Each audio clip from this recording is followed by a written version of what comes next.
All right, welcome. If you're joining us, thanks so much. We really appreciate it for the ill-fated session 47. 47. Hello. Okay, so if you're joining us here, we're currently underneath Crepple Lake. We had gotten here after we laid siege upon Trillia's fortress. We had gone through Trillia's fortress, attempting to slay Lady Trillia. That was why we went there. And we ended up having a couple of things happen when we actually almost in that lull moment or the end of our siege of our fight. We had an inhibition, and you were inhabited mutually, kind of through an arrangement for power against Grugash here, Varys, from this spirit, from this soul of a hag, this sister of the Blight Coven, is what they had kind of called themselves. Now, they said that they would give you power against Grugash. In exchange, you would help them to return back to their coven in the Feywild. We don't know what that means, but we'll see what happens. Now, Lucar, you had slayed Lady Trillia. The combination you dealt the final blow, right? And then you began to loot and go through the body of Lady Trillia, and from that there was a cloud that enveloped, and you had no actual effect present physically or even mentally, but upon being probed and communicated, it is relevant that Lady Trillia is there with you, and you also had physical evidence in the way the Rangers were addressing you. And they almost seem now there's not really a control or a command to the Rangers. It was more of just maybe uh, a secondary of the illusion, right? That could have been just a secondary consequence of the illusion. So um, now we had an appearance here, and Grugash had arrived, showcasing to you all just how fucking large the dragon actually is in terms of its size. It had spent the time during, as soon as you all actually began your assault of the fortress, Grugash was swimming there to try to intervene, and so now you're seeing how quickly this dragon can move. You all decided after our break to not run away and have the dragon just kind of pick you off one by one in terms of how quickly it can move. Instead, you took for cover into the fortress. Going into the underdwelling, Tresgal arrived. And then a fight, very reminiscent of a Pacific Rim gargantuan sized fight happening between these two dragons. You discovered through connection, Tegan, that there was almost a mutual departing. Tresgal could not fight and follow Grugash into the lake, and Grugash could not fight and follow Tresgal on the land. Trillia, speaking to them, getting information from their presence inside of Lucar. They are also a sister in the Blight Coven. This coven is devoted to the Blight Queen. The actual name of the Blight Queen was not provided. They were kicked out of the coven because of certain reasons, and getting here to the what were once the Redwoods, and going through with all of the things that had happened, they bent the knee to survive. That's what they said. Now, they spoke about this obelisk, and they said that there is a language that relates to time, and it speaks of the chosen. It seems to be same magic or power that perhaps is in all of you. Now, there is this immunity to divination, right? This is something that is kind of this theme that has came over the campaign. So it remains to be seen of how Trillia is getting that information, right? We don't know that of how Trillia knows this stuff. Trillia is really just kind of spitting out, right? We have descended in this tunnel. We have come into a chamber that is beginning to grow. Right, so you're still in the tunnel. You see the chamber up ahead of you. It's cavern, and there is a river of sorts, a stream of sorts of acid that's bubbling and spitting. A land bridge crosses over, and the center point is a lake of acid, small and tiny, with a pedestal of rock. And there is a orbish, black-shaped egg set into a natural groove of kind of this darkish granite pedestal. It kind of holds it, kind of works itself around, just kind of has the egg standing upright. Now, acid's kind of seeping through the cracks of that rock as it's kind of being pulled up. The other observation here is that the door icons relate points that the vines themselves are thicker and they are more volatile. They're moving, and there's gaps of light that come through them. The acid is energized, and in that energy, we have light. And so that is what the light sources are. It's actually the acid itself. And what those doors lead to, if the Vike can even be accessed, we don't know. This is all the information we have so far. We are in the depths of the lake. The game is unpaused. One question that I just thought about. Since we technically leveled up, I have all my spell slots, right? Yes, level up is a long rest. So hold here for a moment. We don't know what lies ahead. And I recognize the irony of the fact that he tells everybody to stop, and then I'm immediately going to start speaking telepathically in Lucar's head, so it's just going to get eerily quiet. But in Lucar's head, can you hear her inside your mind? Has she communicated with you? No. I don't think she wants to. She did indicate that she had no intention of asserting herself over your will, but I wonder if you attempt to speak with her or let her communicate with you if she would be so inclined. I can try again. And then I will. Just kind of reach out into my own head. Weird as that is. Again, and just say, Okay. Lady Trillia, can you hear me? Will you speak with me? Your voice coming from Lady Trillia. Oh, I will. What is it? Then I'll tell Maldor. She answered. So are we on like a three-way call at this Yes, point? you can hear Beldor. Yeah.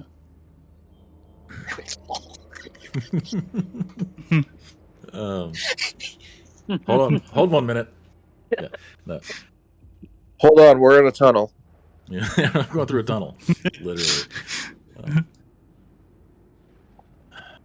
We are about to assault Grugash, which, as you know, is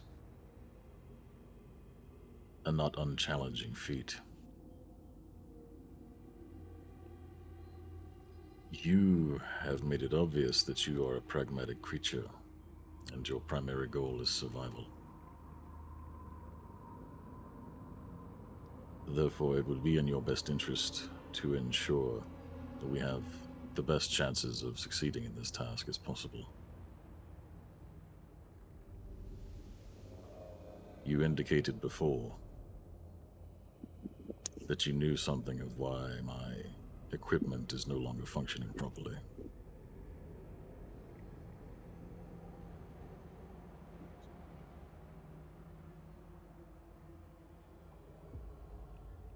I do.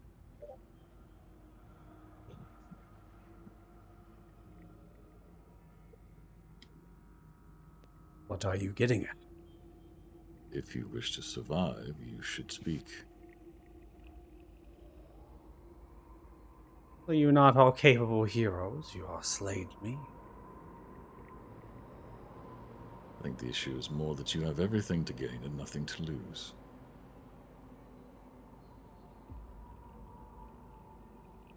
We could strike a bargain. Bargain is you get to survive this encounter with Grugash. Make an intimidation check.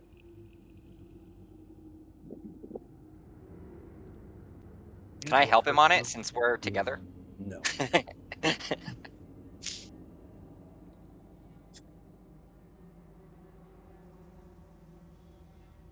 Survive I will, but what life will lay after, if not for you to try to remove? You'll most certainly be removed. But perhaps there are more pleasant ways to do that. Perhaps there are, and I suppose we'll come to it. Yes, that is a problem for another day. Unless her living in here can help me achieve my goals. Maybe we That's have up to something you. to talk about. Perhaps we do. Would you like to form a bargain? If we survive this, I'm open to it. Perhaps we should discuss that later. For now, I agree mutual survival is at its best. We wouldn't want Lucar here to be put to death by the Black Dragon. That would surely mean my demise. I'm too pretty to die to a black dragon. Rugash has slain very powerful people. I don't doubt that you will need what you will need to slay them.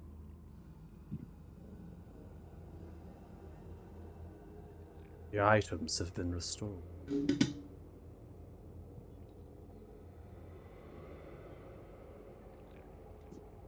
Magic in those items are powerful.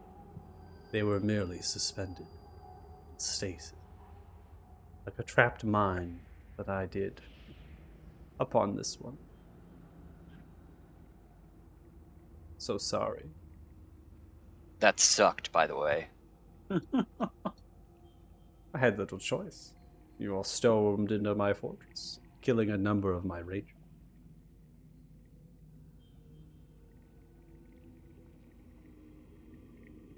He doesn't necessarily trust that she did that. I don't know if he can tell intrinsically, so he's going to just turn and punch the rock wall like as hard as he can. Okay. Just to see if like his strength is back. So the rest of the Energy party drink is just sitting chat. here. Hold on, So- guys. Wait up a minute. Has no idea what's going on, and then he just punches a He fucking. just punches a Yeah. wall. Yeah. So remember that the walls are encased in vines and thorns still. Those are writhing the whole tunnel here. And so you're kind of just punching into them for a moment. And as you do that, they kind of whirl themselves back outwards and begin to kind of retaliate towards you. Make a dexterity saving throw. This is so stupid. Succeeded with a 19 here. The damage of this 11 points, it's going to be half. You take 5 points of piercing damage as the thorns begin to penetrate and tickle and move inside of your body. And as they snap into you, there is this spore-like substance that kind of sprouts for a brief moment, begins to plume into the air. I need all 6 of you to please make wisdom saving throws. Oh my god. We're all within 10 feet of Lucar. That's correct. Make true. what? Yeah. Dexterity? Did you say? You make a wisdom Wisdom, saving okay. throw. You all have the Oh, aura protection. man. Constitution. So everyone has the +5.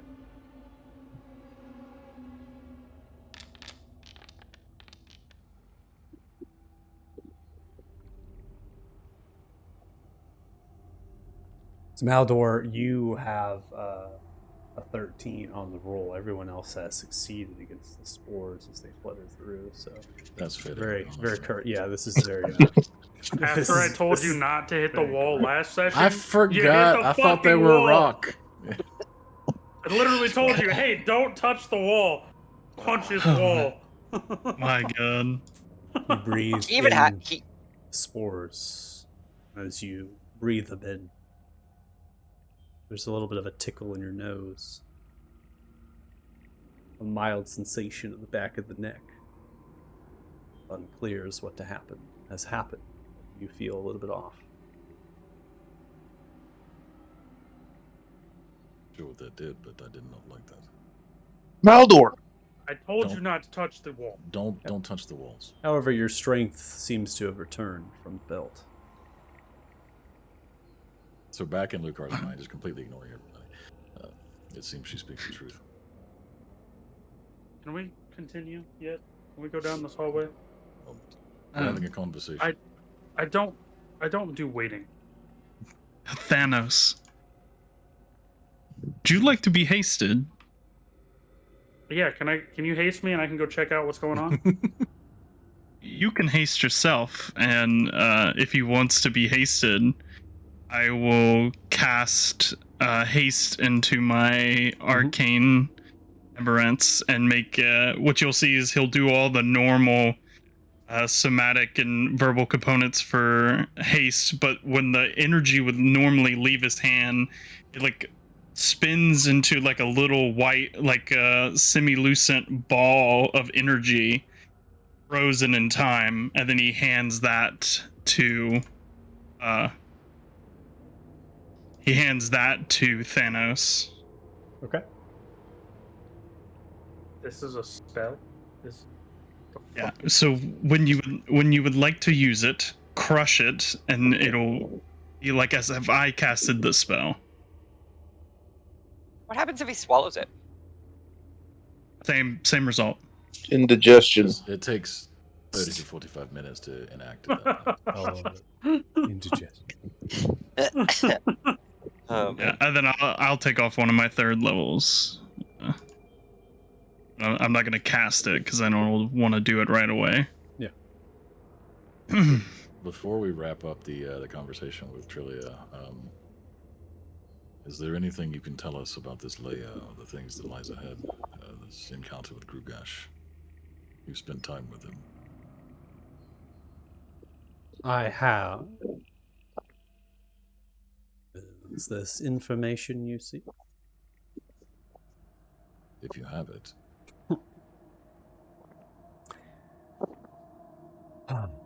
What I can tell you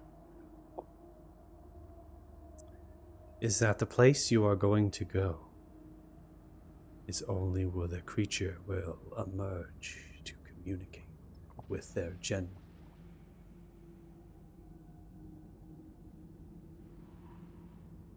The lair of Grugash is the deepest parts of Crepple Lake.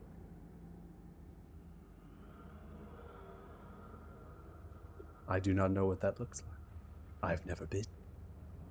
So we may very well encounter other people, other things on the way there. Yes, there are creatures that serve the Black Dragon. Some of them quite large. I get to kill more things. They will emerge. Dragon's Ball. Perhaps. You should be cautious. There is something inside you now. From the plant, yes. It is a Poison or fungus. A The lair disease. of Grugash, these tunnels.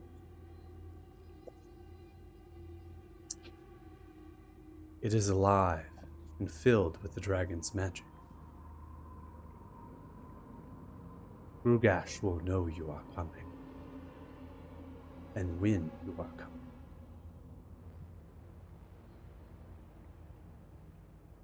That was good to know. When she said it's a disease, I'm just gonna reach over and lay a hand on Maldor's shoulder and do 5 points of lay on hands, Okay. just in case. Just in case. Okay. You reduce it from your care sheet. Let's keep track. Lay on hands comes through, so the card touches you and begins to try to cure a condition, a disease perhaps from you, and there's a slight relief. Tingle and that tickle. Perhaps it's been removed. Appreciate it. That seems to have solved the problem. Alright, well. Out loud now. I suppose we should get moving. Trillia said that the place that we are going to is apparently a meeting place for Grugash's generals. it's quite possible we are going to encounter many other things before we reach the dragon. Did she return your strength? Is that where you punched the wall? Yes, I did not believe her. I needed to test it out. And it's back? Yes, so. I knew an item like that couldn't be sealed. All right. Believe I Yeah. Let's keep moving forward. Onward, ho! Thanos, don't get hit with that. If it hits that bead, the bead will dissolve and you will get no spell. So Can the use bead it go as in soon a as... bag of holding? I have no idea. I would not think so. Probably can go in a pocket. Probably can't go in a pocket. Put it on a toe ring. Toe Fit it ring? for haste. It's so fucking specific. Just keep it underneath your just- tongue. You get ready to crunch down. It, on see, it. it seems Exactly. like a Thanos thing. Like a cyanide thing? Yeah, Uh-huh. the cyanide pills. Fake tooth it. Just chipmunk it right in your cheek. I want to go up and check out what's going on in this room. What about all these doors? Such as they were. You guys can investigate the doors. I'll Good luck, investigate- Thanos. I believe in you. Didn't Got you this, say man. the doors were representing where the vine was coming out of the wall?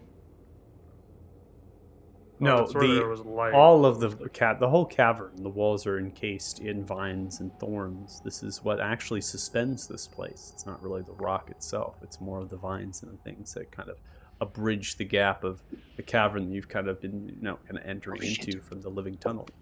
As that kind of happens, right, there are moving. There's more activity. They're thicker. The doors are actually spaces where the vine is at its thickest at times and it's most lively. In addition, there is cracks and seams of light that are coming through some of the workings of the vines as they're moving. And that is why there is a door icon, because it relates that there is actually space behind that. So it's more of a passageway and not like an actual. It's not Door. accessible to open. Yeah, you would imagine this to be a lock, and this lock might have a particular way of opening. Or a particular way Or of not work unlocking. and brute force it. No, You we could know try, how that works. right? Don't poke the vines. Yeah, I don't think it's a good idea. I don't see anyone in this room. I believe that it's safe. I'll let Lucar go ahead of me. Kinda. And behind the beefy boys. I was trying to actually put the follow on Maldor, but I'll lean I'm over to guessing Varys these- and say, "Hey, be careful with your fire in here, all right?" Yeah, for sure. We did discover if you breathe in the spores, it allows Grugash to sense and track you, which is a problem.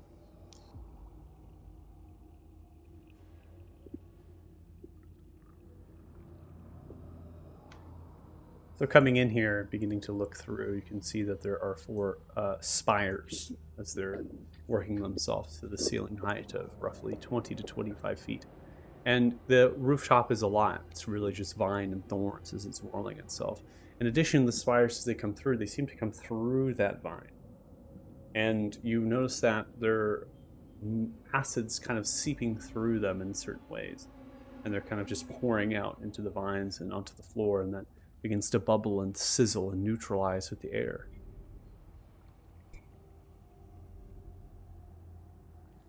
I'm going to search the perimeter.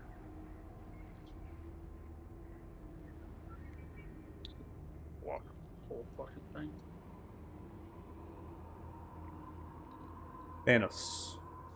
So as you're beginning to search the perimeter, something stands out to you with your passive perception. In terms of getting this close, you can kind of see into the vines and thorns. And as you stare and you look at it for a brief moment, you notice that there are 2 eyes that look back at you. As a figure seems to be suspended inside the thorns in the darkness of space. Just blinks once and twice. And And where is that figure? I'm guessing like right by me. Yep.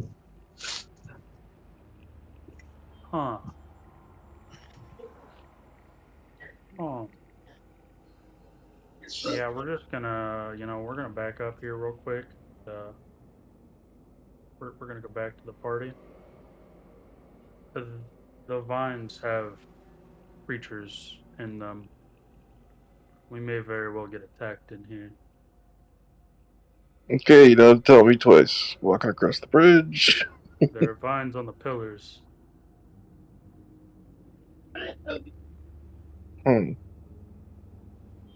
What does this in the middle look like?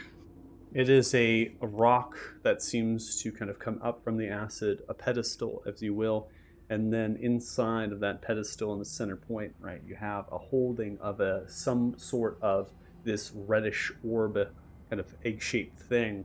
It's an egg of some kind. But my sneeze. Oh God! That's it. Bless you. No. Yeah, See- bless me, children. No, and it does not have scaling in a general sense. It actually has more of like an octagonal like pattern to it, the way that it's formed. And so there are these kind of hatching kind of level of ingrains into that octagonal pattern. The egg itself is large. It's massive. You'd have to have a whole person bear hugging this to hold it because it's half the body size of a medium-sized humanoid. And it could be quite heavy in terms of weight. It's difficult to tell. Could I do a perception check to scan the ceiling to see if I can see anything moving up there? Well, right now, passively, you can see that the entire rooftop is alive. The vines are working upon themselves. It's like a writhing mass that's kind of pulling back and forth. There's also little funguses and thorns and things that are ingrained into there, as I described before, like little flowers too. So there's fungus and flowers, and the whole thing is just alive and suspended. It's like an ecosystem. Mm-hmm. I'm gonna look over to Maldor and be like, "Hey, escort me to that egg. I want to look at it." And start to walk forward. I might go back to our friend that's in the wall. Thanos moving you 30 feet to where you had your token placed. Tegan moving you 5 feet to have your token placed in terms of movements prior to Varys and Maldor. As you begin to approach the edging of the acid, there is a creature that begins to emerge from the edge of the acid in response to your movements up to the base as it explodes outwards, wrapping itself around. The creature is black, multi in terms of its legs and appendage of a draconic head. Some of the acid riddled through its face, not dissimilar from Grugash. It has two horns that spiral outwards, curving around, and also other tusk appendages. As it begins to pull itself, it's kind of halfway out of the acid, just almost as like climbing and retaliation to catch you all by surprise. And everyone roll initiatives. Hey. Dude, that is a standard Maldor initiative. Every time. I feel like I always roll pretty good with Tegan. Can't complain. Okay.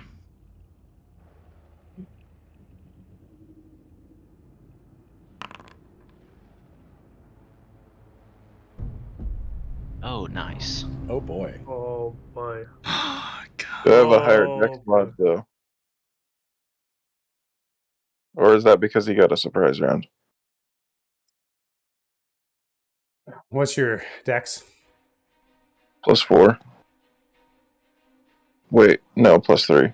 Yeah, you have 16 dex. They have a 16 dex. They go first. Because after that point, it goes into alphabetical. Unknown Come starts on, with a you U. don't want to play rollies with me? Those are rules, bro. I can't help you with that. My next character is going to be called Aegon. AAEGAN. Hey, Ron. Hey, Ron. All right, making sure it's good move. Okay, so that's accurate. How to properly min-max a character. Make sure your first name starts with 2 A's. As this creature emerges, it begins to open up its mouth as it looks for potential targets. Its mouth begins to bubble and gurgle with acid as it breathes a line of acid in a long, stretched breath. Oh shit. I hate this game.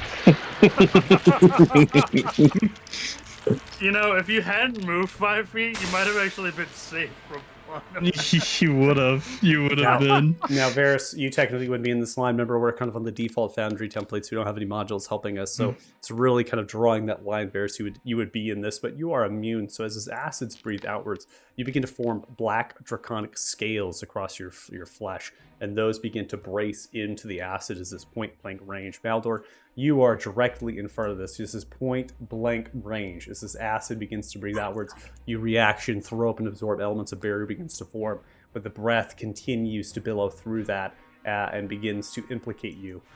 You are going to half 45 points of acid damage. As that acid begins to go through, you take 22 total points of damage and are empowered from the absorbed elements, and you can channel that 5 points of damage into your next strike. And you get to choose in terms of, I think it's acid, the triggering attack. Now, not really going to help you, most likely, against this That's creature, but the thing you with know, the spell, so many things that trigger the damage are immune to the damage. they're that it immune to the triggers. damage themselves. Yeah. Erwin, I have you at a 13 here. Now, noting Lucar in your position, Lucar, you're at the back. You didn't move your token here, so your aura protection is not giving help to them. So Erwin, 13 is going to be a failure. You take 45 total points of acid damage. And then Tegan, you actually are going to succeed with the 22, and you half that to 22 points of acid damage. As the breath and the billow is coming outwards, the creature is going to actually move its body, getting more outwards, and it's going to come to here. You can take a reactionary attack, Varys. It's leaving your threat range if that's what you wish. Hit No. it with that. What would I hit it with? Smack it. Like, no. That's the end of That the sounded creature's like turn. DM bait. Tegan, you're up next. DM bait. That's DM bait. Don't make me use my random.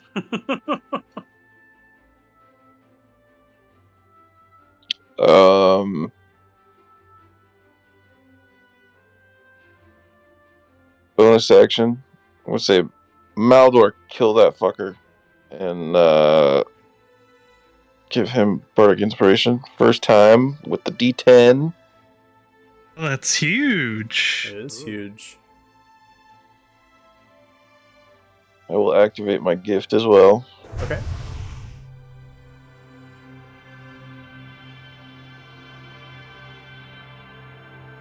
And then I will run up and strike it with the. No, I'm kidding. Staff of Dragon Slayer. Dragon slaying. Considering what we're going up to, potentially going to next time, I think I'm just going to stick with Vicious Mockery for now. Alright, creature's going to fail with a 7. Takes 2 points of psychic damage. Fucking big money, no whammy. Go. Is that what you say to it? No. I'm gonna say, ugly, go back in the acid. I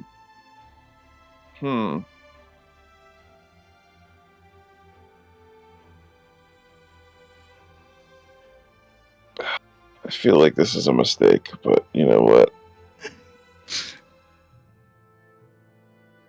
I don't want to get breathed on, so. There's just zombies in the vines, right? Closer to the acid or closer to the vines? They're gonna go closer Acidic to vine the acid. zombies. Oh, I shit, just didn't even think about remembered. that. I didn't drink my potion yet, which maybe we should say that for Grugash anyway. Probably, yeah. Mm-hmm. And I will end my turn there. Varys, up next. So Varys is gonna start to kind of spread out just so that we can't all get hit like in a line. And once he gets a little bit of movement, he's going to target Big Ugly and Psychic Lance him. Okay, going for a psychic lance. So you send out your spell. Didn't look like you were targeting anything, so we go ahead and roll. It's a wisdom save, right? Intelligence. Okay. I'll manually do it. DC 19, right? Yes. Okay, it's gonna be a failure. Takes 26 points of psychic damage.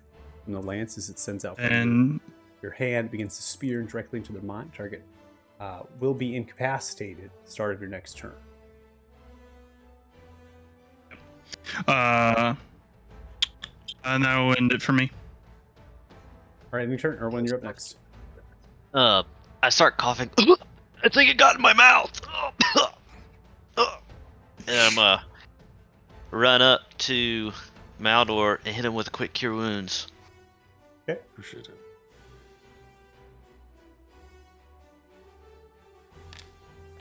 That's a man who knows his role. All right, so 14 to you, Maldor, and then it should have given you 3 HP based on that. Yes, it did. And then just gonna run backwards. Okay. Let's see. And then do I have any more? I have 5 more feet right there. Alright. No good bonus actions. All right, we now come to a creature that begins to emerge from a huddle of vine over here. This is a fungus-like humanoid creature that begins to pull itself from the vine. Different colorations of purplish greenish hues that begins to step out of this. This is commonly referred to as a myconid, which is now an unfamiliar creature to a great number of things. It is kind of responding to different senses and stimuli. In terms of Varys, you're the closest target and what is triggered stimulus. It is going to come up towards you and is going to throw out some of its spores at you. It's going to trigger you for a saving throw.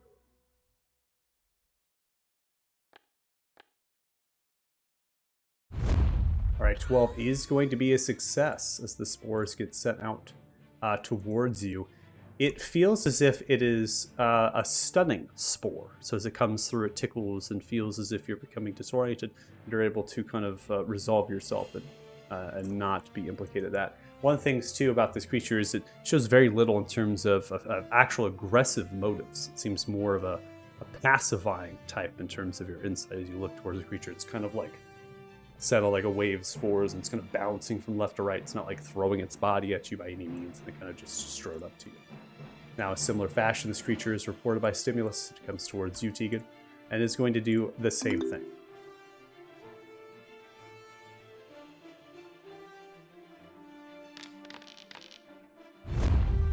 That's going to be a success. Thanos, you're up next. Hilariously low roll for me. Now, Thanos, you actually rolled a pretty successal stealth check in relation to these creatures' passive, so you have advantage on your first attack roll made. Okay. Actually going to step around the pillar. We are going to bonus action Hunter's Mark. Okay. And then, yeah, this thing will be sent back to Grugash. All In right. pieces. Marked for death. 20 is going to be a hit. You can roll a manual d20 if you want to crit finish your call. Yeah.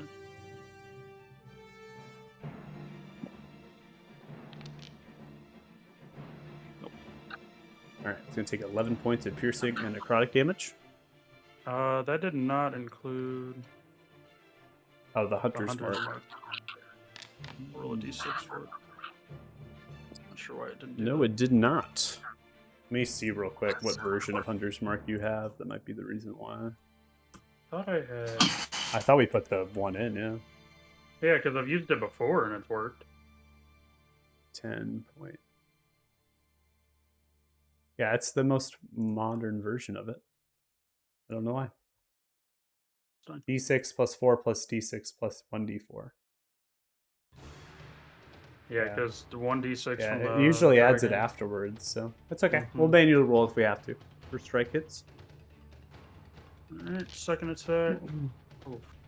No advantage, no longer surprised, so the 10 comes through even though it's incapacitated. It seems to kind of whirl itself moving and attempting to still dodge attacks and things. You fire it off, and that goes too high up above. And dreaded ambush. Okay, that will hit. 23 connects. And it is going to do 9 for the weapon damage, 6 on the Hunter's Mark, and then a d8. So 19 total on the third strike as you fire off for the Dread Ambusher. And I will use my last 10 feet of movement from Dreaded Ambusher to actually walk back behind the pillar and end my turn here. Okay, Maldor, you're up next. Bonus action. Pop the echo out. I think I actually dropped it in its cloaca. Let me, put that.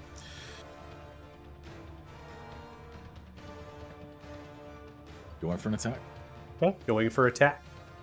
Creature is incapacitated. It's been marked. Come and swing the Darksteel Great Axe of Dragon Slaying.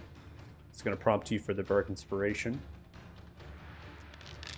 16. You choose not to take the Bardic Inspiration. 16 is not going to land against this creature as you swing through. Hits into some of the Draconic Scales and just glances off instead of cleaving into the thick hide. Fair enough. Go again. All right, coming again for another strike here. That is going to be a 27. That will connect.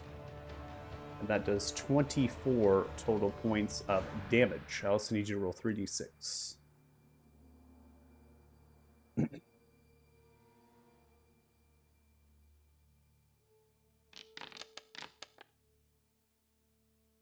All right, that is going to be a total of 36 points of damage. You can see as the axe now gets into the thick hide, coming in through a large stamp with the axe, you then begin to pull it outwards. The actual dragon sling ringing off as it is striking into a dragon creature. This creature is a hybrid. It's not necessarily a full dragon. It's a monstrosity and a dragon type, but it constitutes for reasons. All right. Yeah, we'll go ahead and burn an Unleash Incarnation. Coming across Get a with little more time. Unleashed Carnation, going in for another attack. That's going to be a 31, which is going to hit as well. You can get that 3d6. Now, if we get to, we'll change the actual weapon damage, but for now, we're going to be, because not all the creatures that are here on the play will be dragon types. 31 total points of damage dealt. To come across once more directly to the neck, slicing through. Creature incapacitated. It's pretty defenseless in terms of dodging this now. Seems to be falling and succumbing to the second glance. The draconic blood spillowing and billowing out of it. That's going to end his turn. Okay. The blood is blackish in coloration and it pours outwards. Lucar, you're mixed.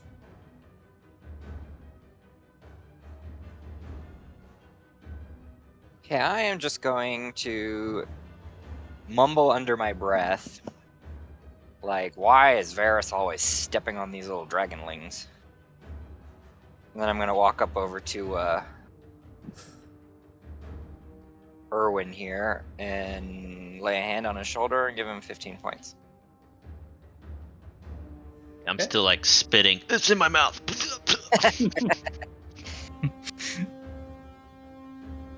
Poor guy. Poor guy. All right, so you're going to do, you said 15 points? Yeah. Okay. So go ahead and Erwin, add that manually to your character sheet. I won't do that for you. Get a 15 Got it. points too.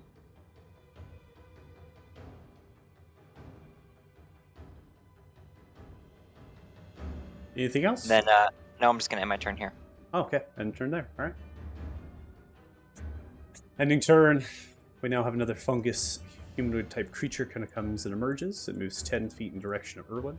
And Erwin, it begins to throw out different type of spores towards you. As they begin to emerge, there is actually no saving throw that you have for this. As the spores begin to unfurl from the creature, it's shaking them out towards you as it begins to shake.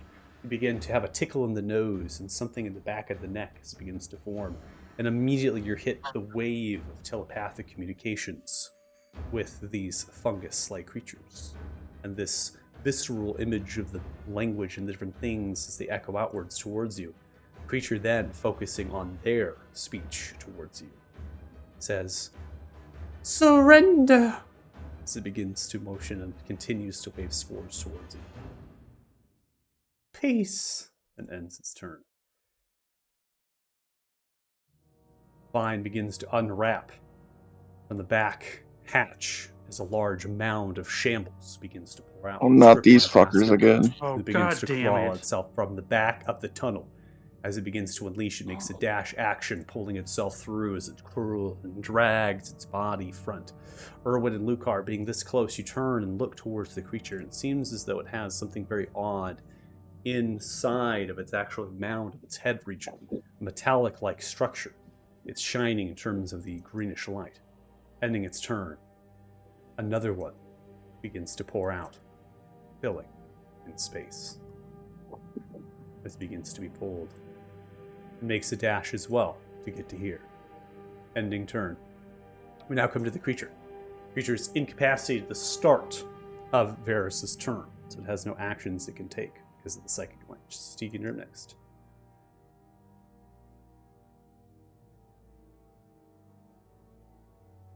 Okay. Is it a staff of mushrooms? Like, It is Please now. beat the mushroom to death. Please. Can beat me the if I go and change the name of it. mushroom. I wish I did. I really wish I thought of that because that'd been fucking hilarious.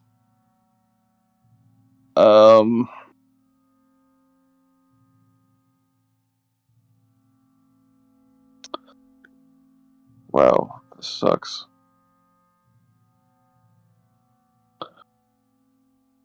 I think, honestly, I'm just gonna run. Alright, creature will take an attack Oh, wait. opportunity against you. Before I run, I'm gonna shatter the two that are by the bridge. Okay. Get that going. Some quick little damage off. Coming in with a good old shatter. Creatures are both going to fail with 4s. They take 16 points of damage as the thunderous cracking of the stone erupts and kind of cements and things.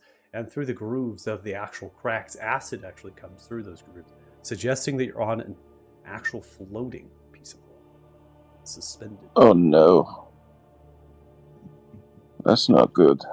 Maybe don't do that again.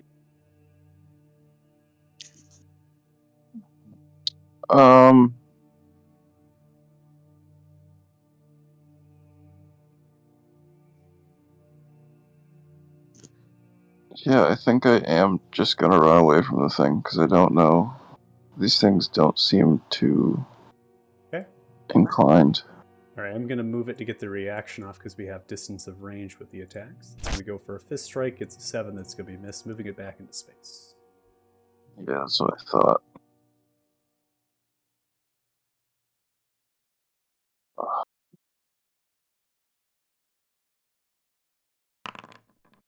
Holy lag. That was 5 feet, computer. Like, you can't handle 5 feet? Jesus. Calm down. Your fans. The computer's like shit. No, my laptop is silent, but There's like a dead. little hamster in there running on a wheel. yeah, no, it's the You don't Garmin know GPS. how hard It's 5 all feet is. recalculating. U-turn. U-turn. Yeah. U-turn when available. There's no U-turn available. This is not That'll be me. Alright, ending turn. Saw Willow. You're up next, and that is going to be the end of the incapacitation.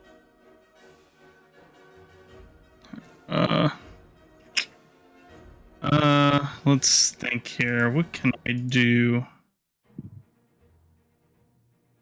I don't know. I'm afraid to take an opportunity attack from this guy. But let's see. All right, first to start off, I'll ice knife the dragon creature. Quality spell. Alright, 24 is going to hit. The creature is going to succeed on a dex save with a 21.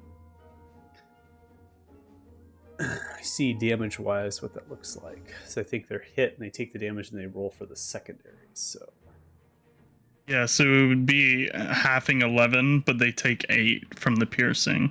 I guess how that works. put the 8 on. Then they're going to half the 11 down to 5. Okay. Then yeah, I'll move. Take the attack of opportunity. If you want to do the attack now, because you said the range thing. Well, it's going to take it. Hits you with a 20. Take 11 points damn. of bludgeoning and poison damage. Ooh, there's a little thing. All right, and then yeah, I'll move.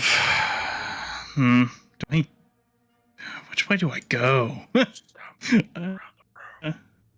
Yeah, I guess I'll go over here. In my turn. All right, Erwin, you're up next. I say, guys, this mushroom wants us to surrender.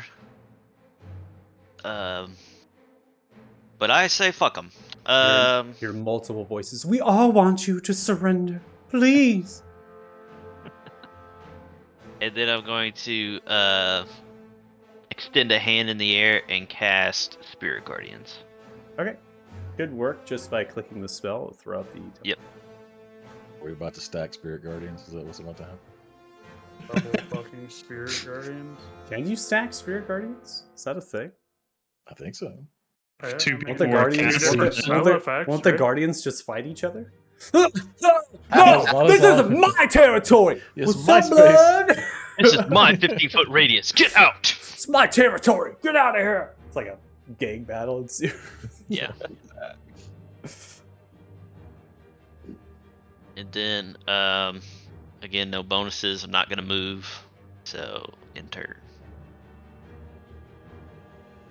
All right, ending turn.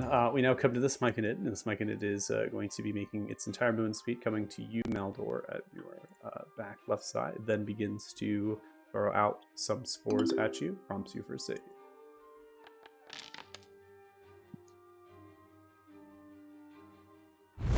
It's going to be a success, ending its turn. This one, now no longer stealth, is going to kind of hobble and jump across here towards you, Thanos, and is going to do something similar.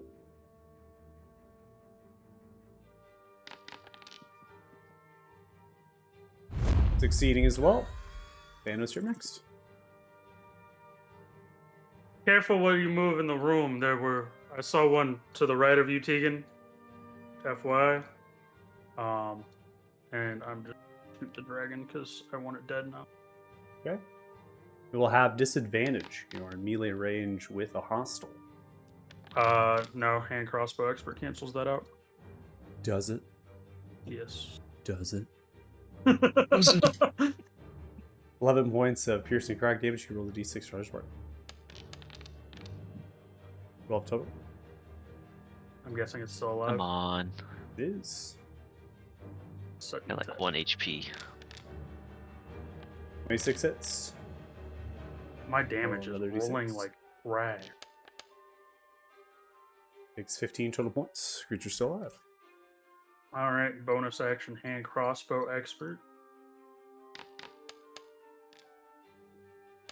19 hits. Roll a d6. Come on. Alright, that is a total of 19 points of damage. As you fire 2 bolts directly to its neck, one in now, and the last one to its head, begins to kind of hit in, curls to the right hand side, begins to topple down into the acid, and is sliding down into that river as it kind of hits into the ground, begins to slide down into the acid. Still here upon the surface, begins to disappear. I also knew you had crossbow expert, but I was just gonna see if I can get you on the disadvantage. Yeah, try. He's trying to kill us today, man. You respect. can't fuck around. Respect the hustle. You said it on Discord. I gotta hustle it, baby. I gotta hustle it now. You all think so yeah, I ill of me. respect the grind. Yeah, I'm just gonna end my turn. I'm just gonna look at this little dude beside me like, what the fuck?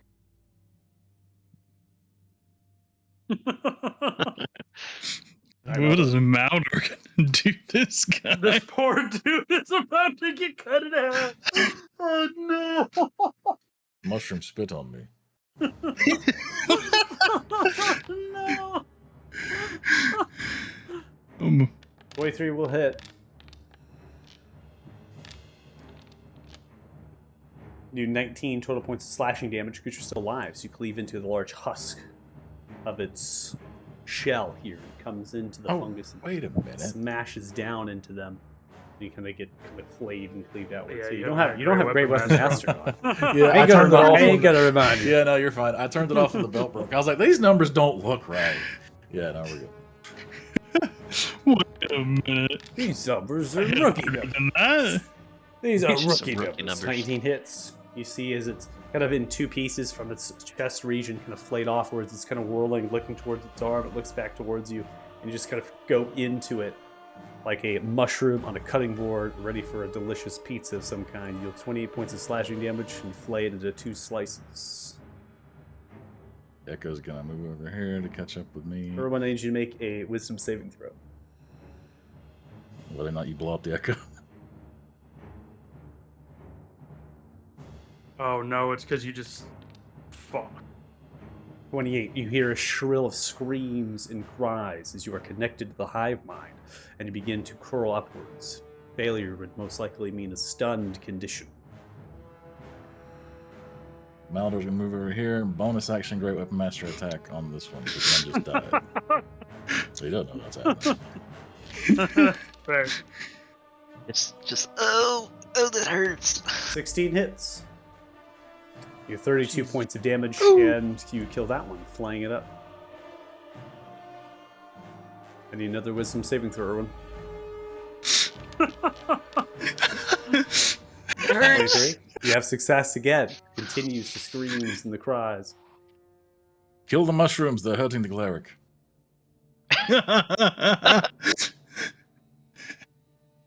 Does the Echo have... he moved 5, 10, 15, 20. He's got like 10 feet left. Move the Echo here. Puts me at 20. Yeah, and I'll move here. And that will end my turn. Okay, ending turn. We're now going to come to Lucar. So you pointed out that when I turn around and look at these freaking monstrosities, there's something metallic in their head. That's correct. You can't really tell what it is. It's inside of the mound of their head region, but it's shining off of the light. And it's a dull creature, right? You have fungus and plant-like vines that are kind of mound together, and so that polished metallic is essentially refracting light. Okay, Does it look like something like lodged in there, or like a Exactly. part of Yeah. the? Okay. It's like something lodged inside of its head region. Yep. The fuck are these things? And I'm gonna try to like climb it and pull the thing out. I need you to make an You know, like athletics check. Kalima.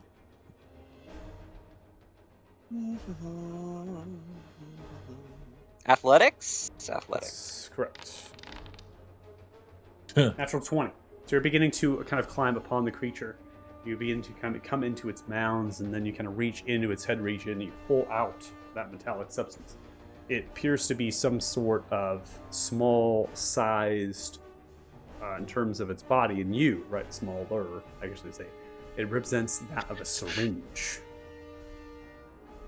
Syringe? A syringe has a what plunger-like I- mechanism at the back end and a needle-like pinch that comes outwards that almost you kind of click in, can have the needle come in and out. It's to be something to do with taking substance out of something else. Weird. What, do these things have my goop? I think it might be the hive mind shit. Oh, I'm less worried about that. But if they're made of fungus, they may have my goop. So when I pulled it out, did anything happen? No, they seem to be completely unaffected in terms of their body. Huh. Okay. Yeah, I'm just gonna pocket it and be like, weird. Okay, use your action to do this. So that was Yep. your action in terms of everything here. But you have bonus available if you have anything to do. Fortunately, I don't have cool stuff to do on a bonus. Ending turn. Take it. One comes out, moves towards you. As such, begins to send out spores at you.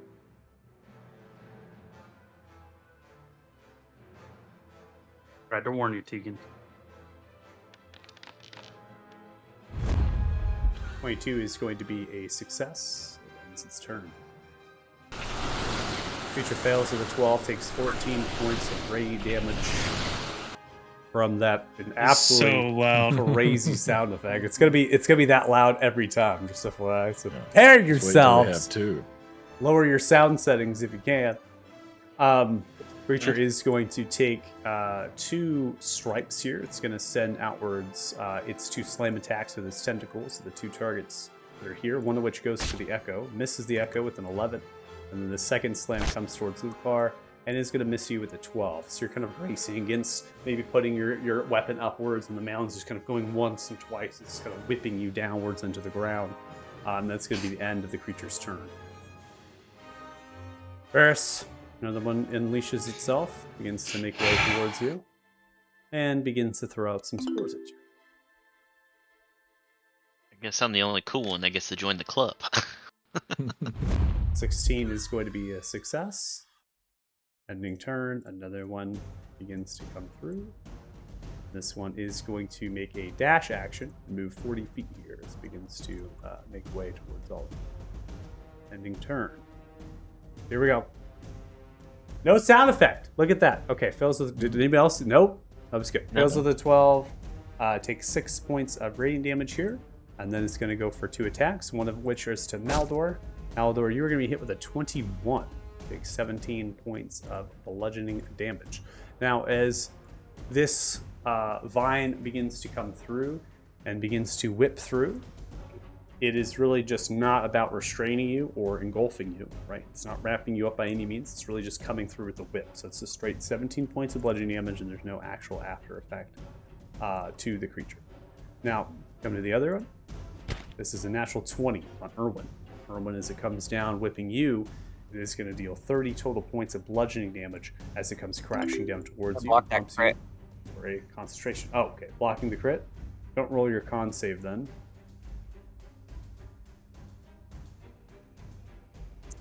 You're going to get plus 16 to you, and now I need you to make a manual Constitution saving throw. Don't click it on the check. Set the DC.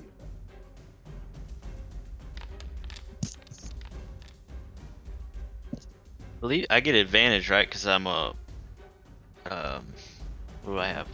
Warcaster. Warcaster, yeah. So should I roll it again? Yeah, go ahead.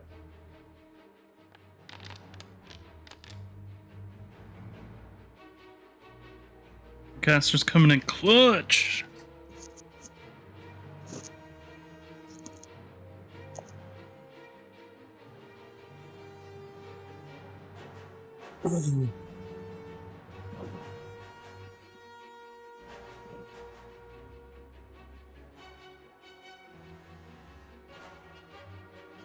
All right, I had to put it back up, and then no worries. It's gonna be the end of the creature's turn. I'm Now we're gonna gonna- Sentinel. I'm gonna reaction Sentinel attack that. I just didn't want Okay. to interrupt your Yeah, go rolls. ahead. Or not. Natural 1. Yeah, no, the Sentinel attack is not going to come through as you come swinging. Fortunately, the creature is whirling itself left and right.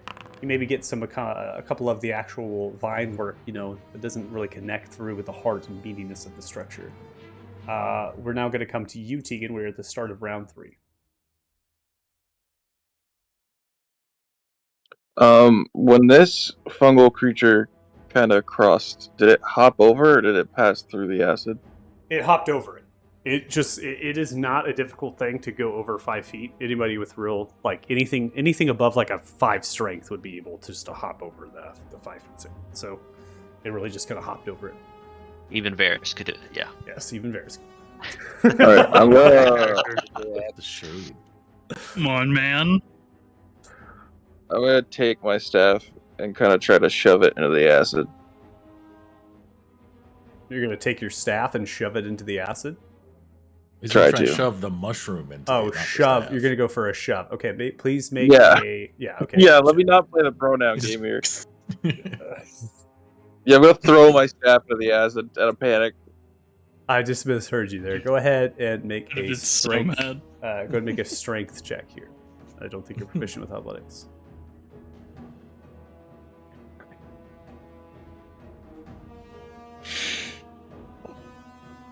I believe. Come on. 11 is going to be the That's what I 5 of their opposing check. You're able to shove them back, and they fall into the acid. Just gonna say, get away from me. They take 13 total points of acid as they begin to be bubbled and dispersed You can hear the screams and the cries further into your mind, Erwin. Especially from that one, just crying out, "Help me, please!"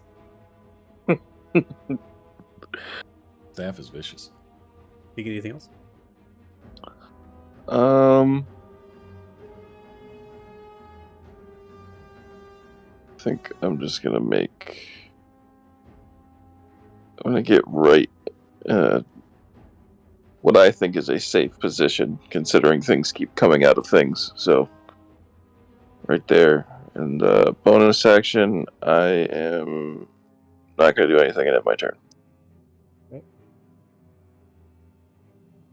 Oris.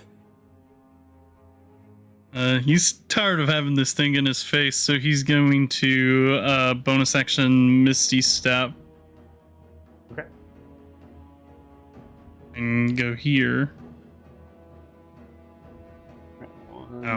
Nope, no worries. Remember, this happens. We just drag another one. And look okay. at that. It's magic. Malor's It's too back. Varys. I don't know why that is a thing, but it's super cool, honestly. Then he's gonna come and get in the safety bubble here, and then I will cast Toll the Dead. Nice roll. Nice roll. Yeah. Creature fails with a 10, takes 20 points of necrotic damage. Very nice. That'll be it for me. All right, ending turn, another door begins to open down the southern tunnel as another creature begins to emerge. Another series of these creatures begins to pull. This creature is going to get to here on a dash. Ending turn. Another room dude comes through. It's going to get to here on its dash as it runs forward. Is going to trigger the Spirit Guardians in terms of range. I believe I added it in terms of the turn order later than the effect went off the Spirit Guardians, which is going to have a little bit of a challenge. We're going to need you to roll that manually in terms of dice, Erwin. And 3d8. yes, it's 3d8, I believe. And then I'll roll the saving throw myself. Alright, it's going to take 13 points of radiant damage. And it's going to end its turn on the dash. Erwin, you're up next. Yeah, real beat up. I look over at Maldor and say, "Man, you look like you could use this." And I'm just gonna, just gonna do another cure wounds on him. Okay. We'll do it second level. This guy. This fucking guy. Alright, 21 total points of healing, and that should bring you to 4 for Yes. healing. Man, I really have no good bonus actions. Hard to find. And I'm just gonna with my bonus action gonna say like I've somehow joined their club and I can hear all their screams. It hurts. And I'll end my turn. It hurts. Take comfort in the screams of your enemies. Another one emerges on the southern tunnel as they begin to stack up. Thanos, this one looks towards you and begins to send off a flurry of other spores towards you as it begins to hover them from left to right. You now are connected to the hive mind as well, hearing the screams and the assaults of all of them. This is a little bit different in terms of these spores as it begins to influence your mind. It connects you with something else. Hear the voice of Grugash deep in the gutter of your mind. My brother. I'm coming for you, Grugash. You can try. Thanos, it's your turn. Alright. Well, I kind of like this one. This one's my pet now, so I'm just going to leave it alone. We're going to bonus action. We're going to go ahead and move my hunter's mark to this one all the way here in the back. Yeah, so just recast it and don't consume the spell slot. It should, maybe just a recasting will help get the macro to work. We'll see. Okay. And inventory. Go ahead and pew pew across. You the peel map. away. 22 is going to hit. As you do 16, still does not want to work with macro. No worries. 17 total points of damage is dealt. Creature's still alive. The first bolt lands into its chest, kind of staggers backwards and whirls itself from left to right. I will shoot it again. 24 hits. I don't need the Hunter's Mark damage. It's going to sustain the 15 here and is going to hit into its chest and kind of explode outwards. See, it kind of whirls from left to right. Erwin and Thanos. Need you to make wisdom saving throws, please.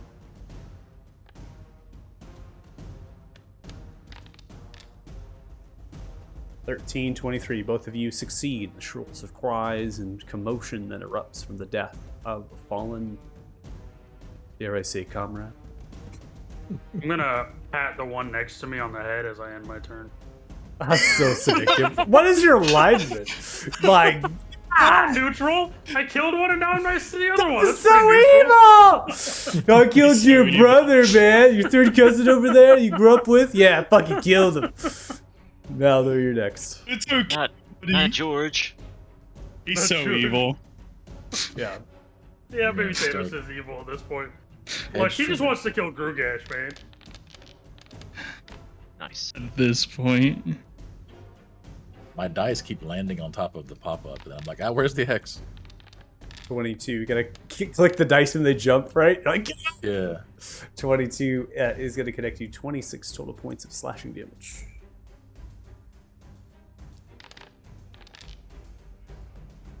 (20 hits. Love it. That does 30 points of slashing damage.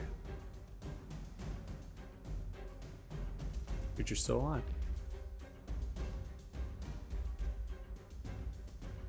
That's going to end his turn. I'm not going to burn anything else right now. Okay. Ripping through the mound as it kind of gets splintered, you see husks of the vines and the flowers and the shrooms kind of getting blashed off of it. You see as the acid, now, Maldur, as you come through on your turn, you actually can see that the river of acid has arisen 2 inches. It almost has come to the level of the floor. Lucar, you're up next. Might have a problem.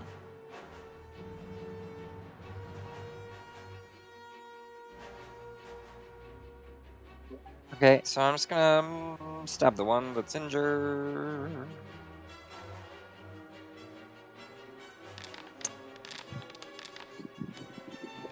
(27) will connect. Coming in for a stab, you slice through with 16 points of slashing damage, cutting through the vine and the tendril. And again, Second attack coming through, 22 connects, and that does 16 total points again. 2 total swinging through. It's half in terms of some of its actual arm appendages and things you're kind of thrashing through. It's kind of slumped down more so than it has been before, showcasing the wear that has sustained from the damage. sweet. And that will end my turn. All right, at the end of the turn, something dramatic is going to happen here from the pool at the center point, as it is bubbling and gurgling and spitting acid in dramatic fashion. There is a creature that begins to emerge. It's a fucking frog. way. Goddamn frog. If your frog kills us, I swear, Swear to I'm God, going to kill dude. you. You see as it Frog. literally just rises his head up, 2 beady eyes looking left to right, and then snaps its eyes to the mushroom figure, the actual myconid, and the tongue kind of comes outwards and like licks its lips. Its initiative is rolled. This figure Oh, pulls son of a itself bitch. outwards of the acid, makes its way over to you, Tegan. Still here, it is now going to hit you with spores, and you too are going to be connected to the hive mind as it shifts it from left to right towards you, connected with the shrills and the commotion. And you hear its voice coming through. Don't do that again, please. Mercy. As it continues to vocalize towards you. What are you? Alright, so I guess it's just that one that has the sound effect. It's pretty funny. That one is going to fail. With the 13 takes Sounds- 8 points of radiant damage. So you can actually lower this sound effect. I believe if you go to global volume controls, I think that it's an actual playlist sound. So I You actually lowered just- interface, and that seemed Interface? to make it lower. Yeah. Okay, then it's I mean, an I just have interface. them all real low. Yeah. Change your global volume setting. I think you're right. It Okay. might be an interface volume, but I would just set them all to low and see if that'll help you. So I have no way of changing that Busted volume. my so, ears. yeah, or just get ready for it. Take them Yeah, off. oh no, Spirit Guardians. Yeah. So I think it's just that one. So hopefully it's just that one. So Tegan, as you kind of yell outwards, the creature does not respond. It only has one line it can say right within its turn. So we're keeping true to that form. A shambling mount here, 10 to the echoes. The echo dodges out of the way, and then a 22 towards Lucar, and that magical protection of your items beginning to shine and braces against the tendril as it whips itself back and forth. That is the end of its turn. We now come to this Myconid. This Myconid is ignoring the frog and moves 20 feet towards you, Tegan, and is going to send out another rash of spores towards you. I believe in you, Tegan. Natural Never one read wrong. coming through. Hilariously enough, you would Fuck you, actually, I think you get a 12 with a natural one from all of the Yeah. +1 bonuses. Okay, so hilariously enough, you would succeed even on the natural one, but it technically is a critical failure. It always fails regardless of your success. So you would succeed no matter what you roll. It's just as a natural one, you would fail against this. These are Fuck you, these are pacifying spores. So as they kind of come through here, they begin to shake and grow within you, and you can feel them. Your emotions begin to calm, and euphoric hallucinations begin to take over of peace and tranquility. You are stunned for 1 minute. You need to repeat the saving throw at the end of your turn. It's just Just gonna get me, another nat the one. Open Key, and Rodrigo. 9 points of radiant damage dealt to this shambling mound, and it's rinse and repeat. We have one attack coming towards Maldor with its slam, 14 misses, and then is going to slam in the direction of Erwin. Erwin, that's going to connect against you for a 20, and that's going I to will deal. Sentinel attack that again. Okay, you can Sentinel attack as a reaction. You're dealt 19. Just make sure to click the plus icon in the chat card for that dice. To make sure the advantage goes through. Both times a natural 1 on the Sentinel. What is going on? Yeah. 17 will be a success. Keep that that spiritual guardian effect. The natural 1 of the axe. You're kind of trying to wait, and trying to get the opportunity to swing through when it comes through. And you're striking into the ground and not able to actually crash and land onto the creature. We are now going to end Tegan. We now come to you. Pretty much. I put a code in. Right? You put a back road or something, and I'm just like, if Sentinel, right? Roll 1. Tegan, I need you to make another Constitution saving throw.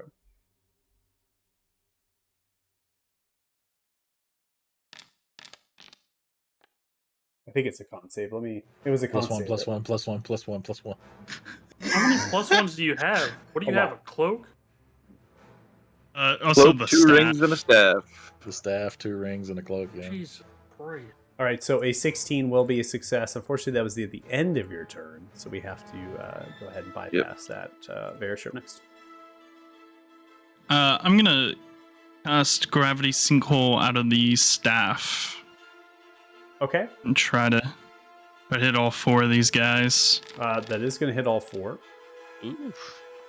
Ooh, good roll. Half Let me go damage, correct, chain. on a success, and then they're not pulled. Yeah. Yeah. All right, so the 2 in the back are pulled. This one's going to come to here because that's the center point of the spell, and then the other one's just going to kind of hit into it, so it's not going to move because it's in the back of the tunnel. So no one's going to move, right, from the actual pulling effect, but they are going to be onslaughted by damage, and one of the mounds is ripped to shreds in the concussive force. As they begin to be ripped to shreds, they're sinking into that river, but they're kind of haunched and stopped there. As that happens, you can see the head region of them begins to unfurl almost in this weird natural way, and that syringe just kind of collapses out of the head onto the ground. And now Maldor and Erwin, you can both observe as that thing kind of clanks into the stone. The acid is kind of swaying a little bit and waving, and as it is, it kind of comes upwards onto the rock, and you can feel a little bit of shimmy in terms of when the creature kind of fell into the actual island of rock here, and that kind of has a little bit of a wake to it. Almost if something is bubbling and billowing, increasing the acid level. Anything else, Ferris? That'll be it. Now come to this mound. This mound is going to take the flank here. Looks like it did trigger for these, so that's good. 8 points of radiant damage is dealt. So the failure of an 11. It's going to turn its attention and look towards the Echo. Comes in for 1 slam, which is a miss, and the secondary slam is 26. The Echo takes 8 points of bludgeoning damage. It is destroyed, so it disappears in the haze and its work effect. There's no more movement to take, so it's the end of its turn. We now come to the Odd Frog. The Odd Frog is going to jump out of the water, springing forth, lands downwards, this medium-sized frog. It looks towards the Myconid, opens its mouth, and as it opens its mouth, it begins to grow abnormally. Purple and pink cackling light begin to sprout from its mouth as it goes in to swallow the creature. They're going to be posing checks against each other. As the checks come through, the Odd Frog beats with a natural 1 of the Myconid. The frog begins to grow its mouth and then begins to swallow the creature completely. As the creature is being swallowed, it is gone. It seems to disappear inside of the medium-sized mouth. And you see as the purple and pink cackling lightning continue to sprout from the frog, and the frog tongue comes up and licks its chops. It turns and looks towards you, Tingid, and just stares at you with 2 beady eyes. And croaks. Did I understand what it said? Could I hear it from here? Nope. You wouldn't understand it anyways. I know go ahead frog and speak. go and roll 3d8. Oh, that's true. You do know frog speech.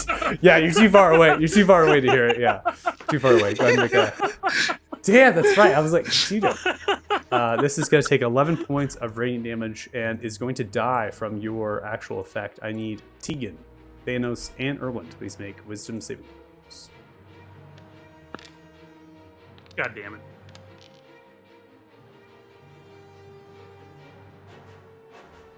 Thanos, you have a 9 that is going to be a failure here, and you are going to be stunned by the onslaught.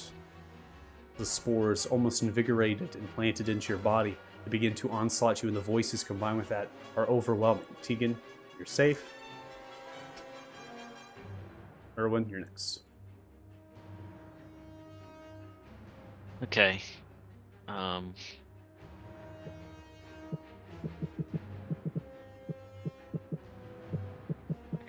This freaking hurts. So Brendan, your mic is hot. I'm gonna go ahead. I'm gonna cast Spiritual Weapon. Okay. Make sure to target yourself. Good. Yep. And then click it wherever you want. Put it right there. And then we'll go ahead and make that attack with it. Okay, let me go ahead and configure it 1 moment. I want to make sure I can get it up here. On Yep. the thing. Make sure the stats are good. All right, should be good to go after I equip it here and now. Yep. 25 is going to connect, and that does 7 points of force damage. Swings through. And then I will cast Toll of the Dead on the same one. Okay. Toll of the Dead's going to fail with a 9. Takes 22 total points of crack damage. Rolls the Toll of the Dead there. And now it's kind of whirling itself and almost kind of has a a venom type xenomorph type thing where it kind of pulls itself outwards for a brief moment and then kind of comes back in. And if I were to move, it would get an attack of opportunity, correct? It would, yes. You're within its threat range. Okay. I will not move in my turn. Okay. This mound is going to come through here. It's going to take a dash action as it pulls through. I'm leaving the body up for a particular reason because it is occupying space and seems to kind of try to get around that. Creature fails with a 3, takes 14 points of radiant damage, and it had to dash against the floor to get to this point, ending turn. This one looks towards you, Thanos, and you're stunned. It is going to come in for a fist strike towards you. It gets a natural 1. Because he patted on the head, it doesn't know what to do. It's so thrown off. It's like, what the fuck? Thanos, at the end of your turn, the stun-like effect will be gone. Unfortunately, you can't do Poetic. anything for your turn. Maldur, you're up next.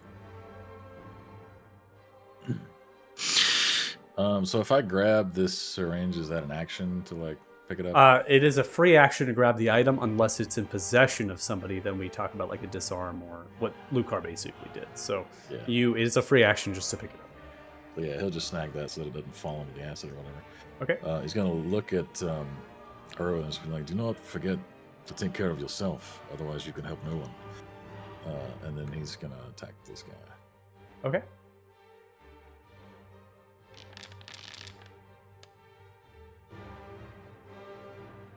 Yeah, whatever.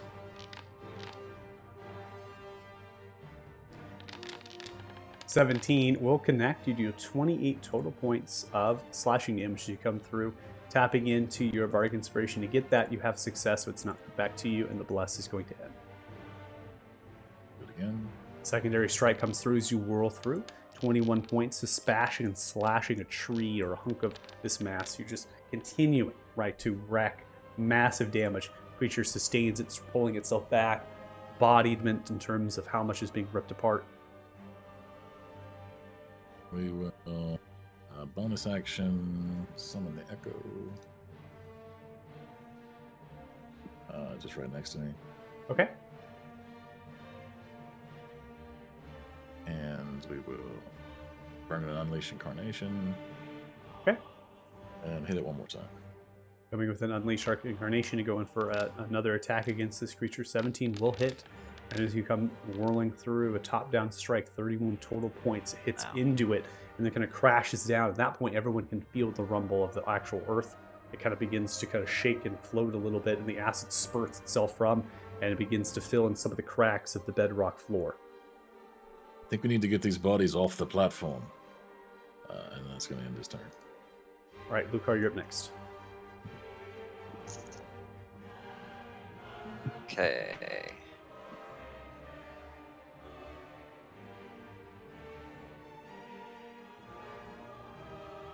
Smack this one in front of me again.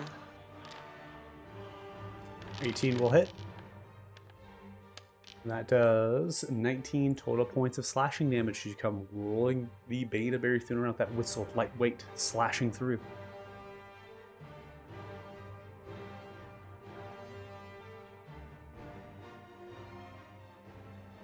Fucker still didn't die. Coming in for your second attack, your attack action, 29 here. It's going to come through. Get the re-roll, only to a 1. Unfortunate 15 points. Creature dies as you slash through some of its head region. It is going to take the blow and then kind of falter downwards, striking into the ground. Now, this one was the one that you had taken, so nothing actually unfurls from its head, and it kind of lands on that land bridge as well. But as that happens, you notice that the rock kind of cracks a little bit, and the shifting of its body kind of front forward towards you, and more of this dip. Then you can hear a kind of a groan and a moan as some of the spires that are holding almost the vines are kind of twisting and things. And there's almost a bend of sorts that's happening.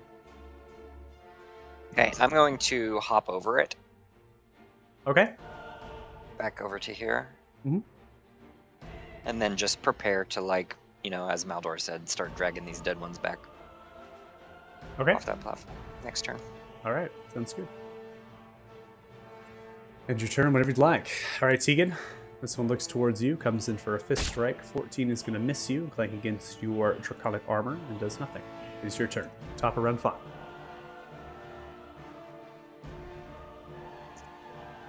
Why is it always Tegan that's in threat of being eaten?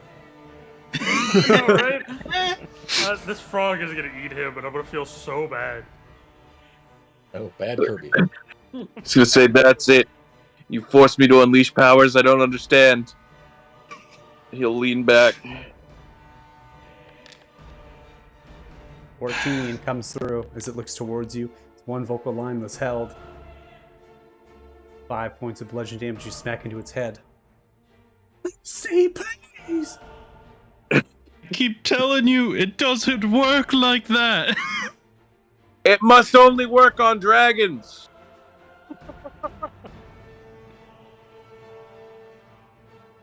I'm gonna do a little do here. The frog's just tracking you with its eyes. Its eyes split. Specifically? Yeah, smacking you, just looking at you. Oh, brother. Thanos, come get your frog. He's being weird.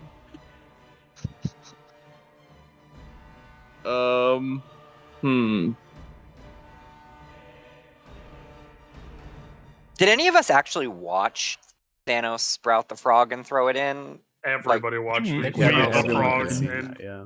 Oh, I almost killed him. Fuck. Fuck. Well, now he's a human shield, so it worked out. yeah. Yeah. Yeah, I'm just gonna say, have the frog show you mercy, and then I'm just gonna stand behind him. Wow, we're borderline evil at this point. I mean, that's more neutral because it did swing at you, so very sure, Nick. Yeah, Toll the Dead. All the dead coming through here. Sees the one that you're targeting is very near death. It is going to succeed with a 19. Takes no damage. Alright. It's unfortunate. I will end my turn. Ending turn. This is going to fail with a 3. Takes 14 points of radiant damage on the right flank. Then is going to continue to press forward. This is its entire movement speed to get here because it's difficult terrain. And then is going to take 2 attacks. One at you, Varys. I will shield. Okay. I'll wait to do the attack for the shield to come up. Hmm. I love how the shield one always lags. It's so great. It like takes a second to. Since version 8, that shield token magic effects is always lagged, and I just think it's hilarious. 14 hits into your shield, it does not connect through. Then the 11 against you, Erwin, is also not connecting. Now holding your shield and bracing, kind of bash off Finally. the tendrils that I comes don't through. take Yeah, damage. you've been hit. Yeah, you've been hit a lot. So this is great for you. The end of the creature's turn there. We now come to the odd frog. The odd frog begins to look, tracking you, Tegan, as it looks through its eyes and just stops, right? And you have the thing in your wake. It begins to grow something inside of its mouth with its lip closed. The actual cheeks begin to kind of grow outwards like that growth, right? As it comes and it just begins to grow and grow outwards. And this purple and pink calculated light is just sprouting from its eyes and around.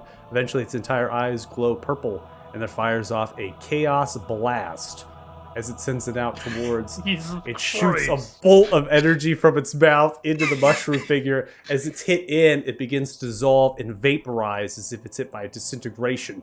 And the creature sends out its last regards of language, takes 9 points of force damage, and crumples down and is dead. I need you, Tegan, Thanos, and Erwin to please make wisdom saving throws. Hey, I didn't roll like shit on that one. Just semi like shit. Just kind of shit. Not complete shit. I mean, honestly, I would have passed the last one if I wasn't, Exhausted 47 times. All right, everyone Yeah. succeeds, no worries there. Then the odd frog jumps up into the air and lands right next to you, stares up at you, hurls itself backwards on the back end. Bro. As the mushroom thing disintegrates, because Tegan was hiding behind it and didn't see what the frog did. She's like, "Yes, the staff's power was delayed, but nonetheless came through. I hate it. Disintegrated with a mere touch." Bro. Ends his turn. Erwin, you're next. All right.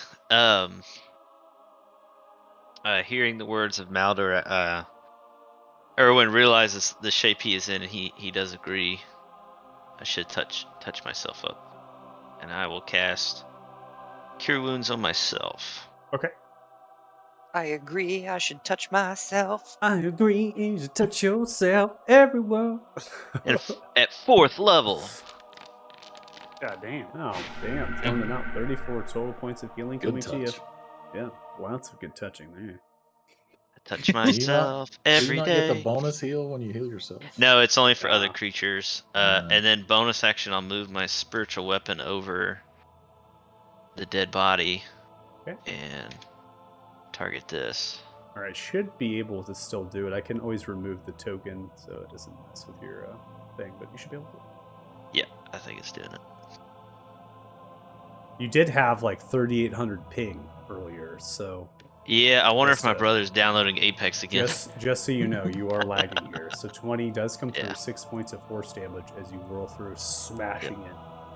And I'll end my Nice. turn. Ending turn. This one is going to take, looks like 12 points of radiant damage after a fail. It's still alive. It's going to have 2 attacks here. A slam towards the Echo. Natural 20. The Echo soaks that. 33 points of bludgeoning damage and is dead. Nice call, Maldor, Bench. throwing it out next to you. That could have been bad. That's what it's against you. And a 15 will miss you, Maldor, as you kind of parry the blow with the Great Axe. Ending turn. Thanos looks towards you and sends out some spores. Can I?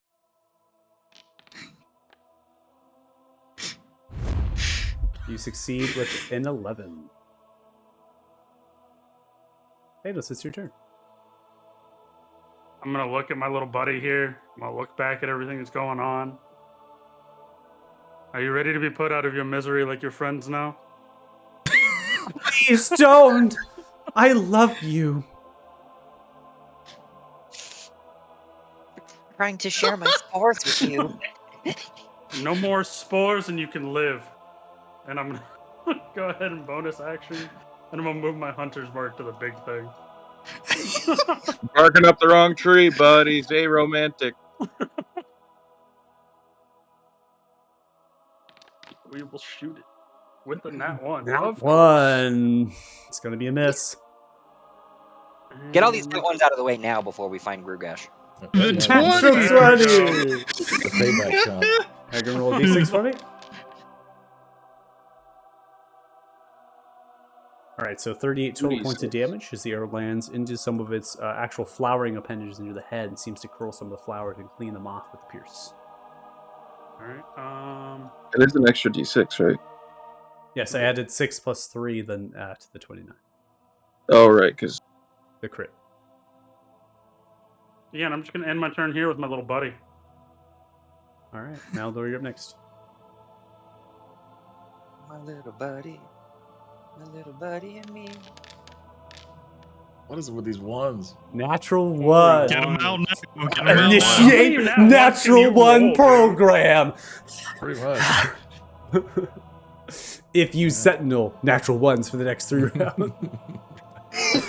Coding is too powerful. Code is evolving. 22 hits it. Yeah, I installed AI to the game. I don't know how it's going to work, guys. 25 hits. Points of slashing damage. You cleave into the creature. It is dead as it begins to falter, crashing downwards. Does that one pop another thing? Another So- item or whatever? It does. It has another head item, and it does pop that out. There's another syringe at the ground. Free action, grab that one too. And then step to here, bonus action, attack this one, Great Weapon Master. 15, that will connect as well. That does 33 total points of slashing damage. You step to the side of Erwin here, who's just healed himself, swing, coming through, smashing directly into the husk of the shamble, directly in the heart region. Creature takes it and whirls, kind of moving from left to right. Is on me, ugly.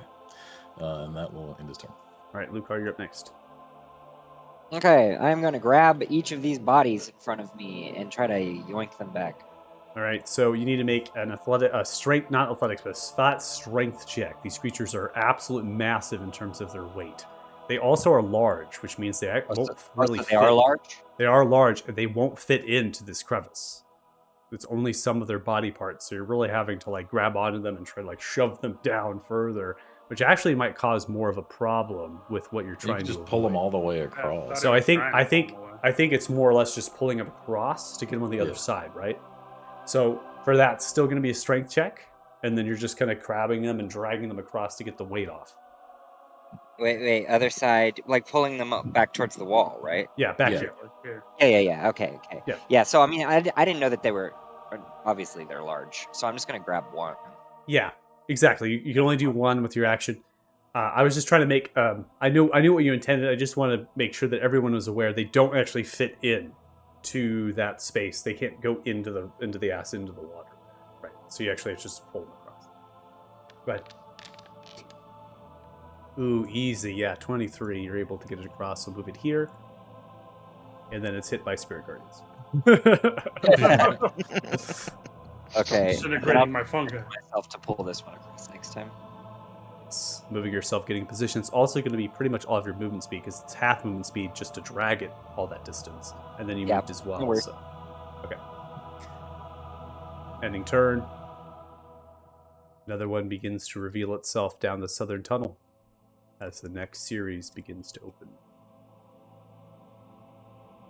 Gonna get to here. And then another. And then another. And another. Traffic jam beginning to form.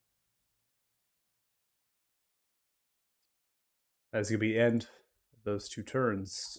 Tegan, we now come to you. Tegan, you begin to observe that acid is now falling from the ceiling and drips and rolls.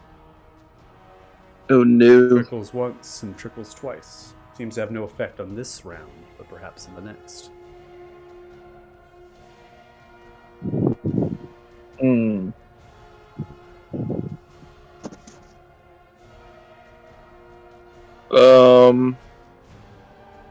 Okay.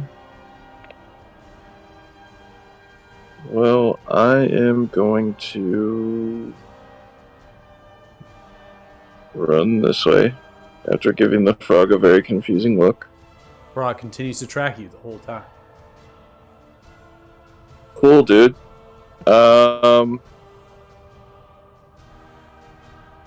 I perceive any sort of like passageway in the vines at all?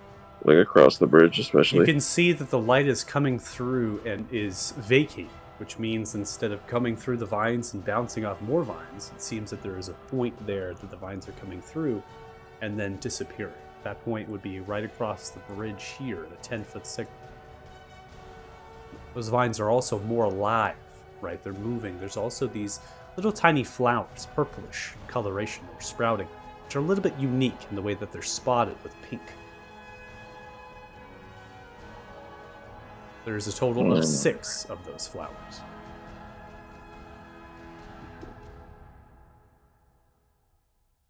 Oh, but what about my mushroom? I'm gonna go ahead and cast Shatter on the vines that are blocking the entryway. Okay. So, you throw out a Shatter spell, igniting this. I don't need... You can just get the cast out if you wish, but...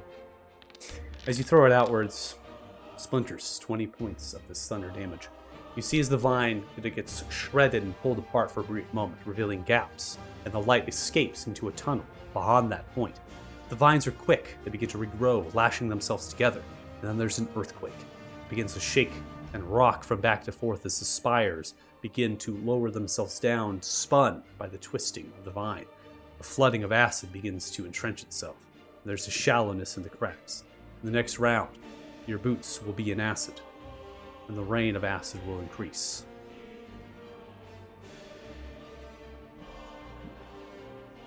Dope.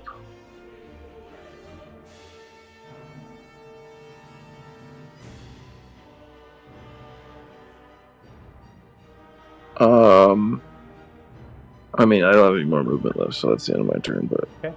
Interesting. On the turn. Varys, we now come to you.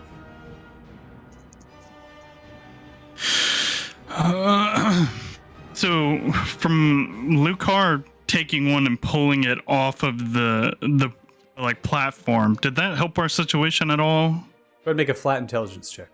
Or investigation. I'll let you choose which one. I'll do investigation. Okay.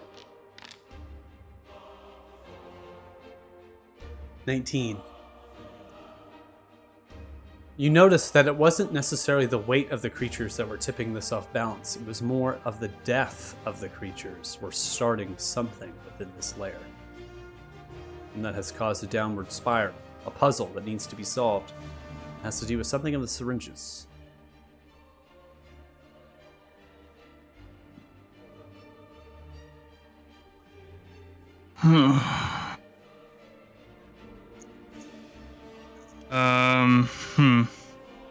That's it.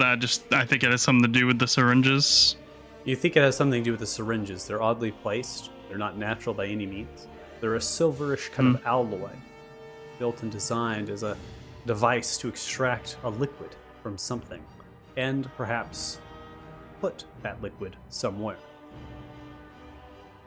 One more question. When I look at Maldor's, does it have liquid in it, or is it empty? You cannot tell. The plunger, though, is down, which means it is void of contents. So you can't tell from perceptions of looking into the cylinder. You can't actually see the contents if there were inside of it. The plunger is down, Okay. which should suggest that it does not have anything in it. All right. I don't know. I'm so confused. Okay, so I think what I'll do is ask Maldor to hand me his syringe. I have two. Yeah, hand me one of them. Take them both. Okay. Well, I'll grab those. Okay. Would that be my action to do that?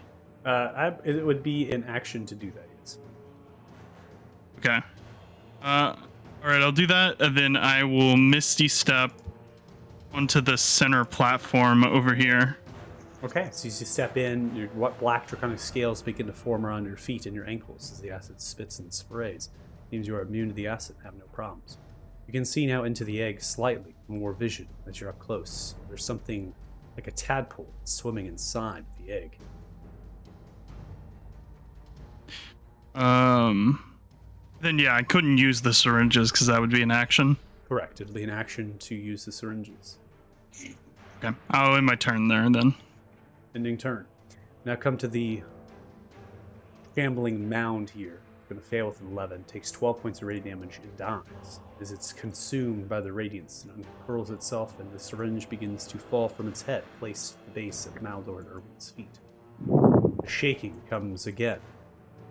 The acid begins, but the domino effect has been triggered. There's no stopping it, it seems. Now come to the odd frog. The odd frog jumps into the acid and disappears. Erwin, you're next. I could take a free action to pick up that syringe. You can take a free action to pick up the syringe. That is correct. Yeah, I will pick up the syringe. Okay. I see we got two more coming our way, but you know, all hell's breaking loose in this room. I don't have any. Well, I don't even know if that would work.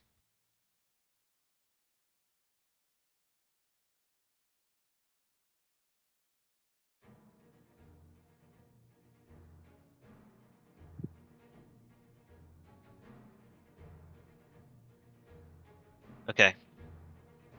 I'm going to move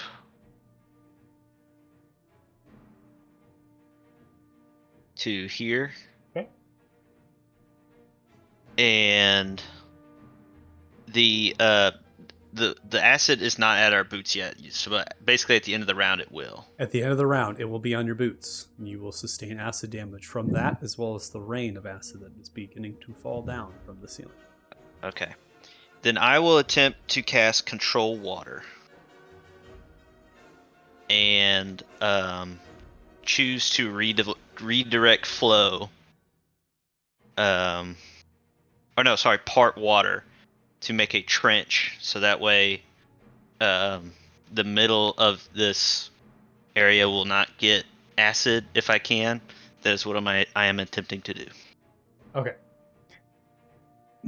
So what you would end up doing here is a whirlpool, in a way. You're going to try to suck the flow down or even just redirect it. For this intents and purposes, I'll say that this is freestanding around this space. But what is going to be falling and what is going to be emerging has a force of its own that is slightly unnatural. So the control water and how it kind of relates is really just for freestanding bodies of water. Okay. This is going to be acid, which is a little bit, we can, with chemistry, right? We can, we're going to say it's water. So it's okay. So what you're going to do technically is redirect the flow in this space. So this space is not bubbling up around you. But for the ceiling coming down, as well as the emergence from the actual trench, that is more of an unnatural flow, and it's going to be outside the bounds of the spell. Okay. So in the immediate space, you can control what's around you, which means that around you in this space, you can control a way for the acid from coming and not falling down upon your head, right? That makes Yeah. sense? So Okay. yeah, that's what I'll try. I'm just trying to like where I stand, like we're not in acid, like standing in acid. I guess that's Okay. what I'm going for. It's just to, Okay. so Yeah, you'll I- negate. it'll- Yeah, you'll negate the effects of the acid on your boots and around you, which will help, but you'll still have that raining down upon you. yes. Okay. In concentration on The Spirit Guardians, Okay. and then cast Control Water. Okay. And then bonus action. And that's as far as it can go. So I'll end my turn. All right. Looks towards you and begins to almost be charmed by you.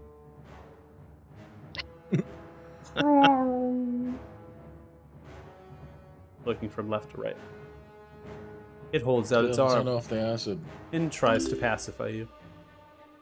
I told it no more spores. You succeed. Anna, up next.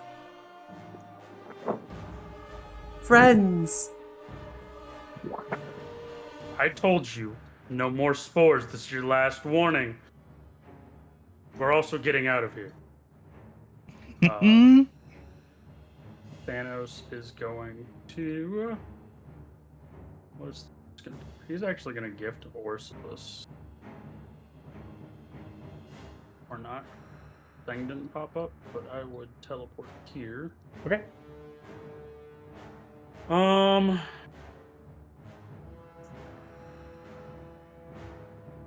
Dash or movement speed here.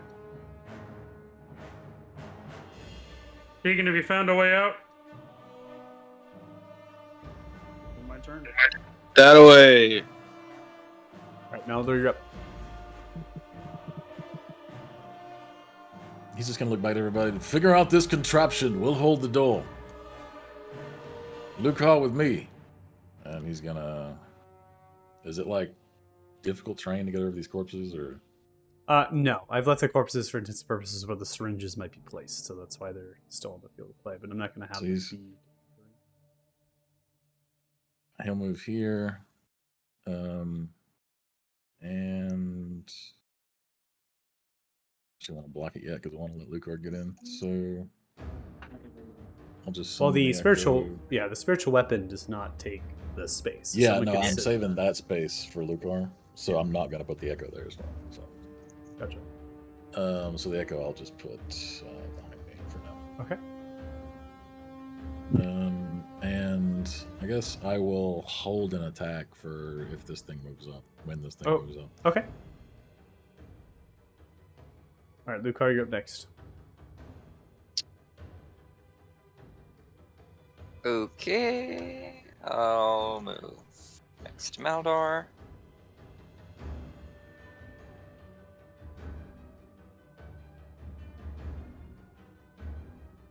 And do the same thing. Just hold an attack.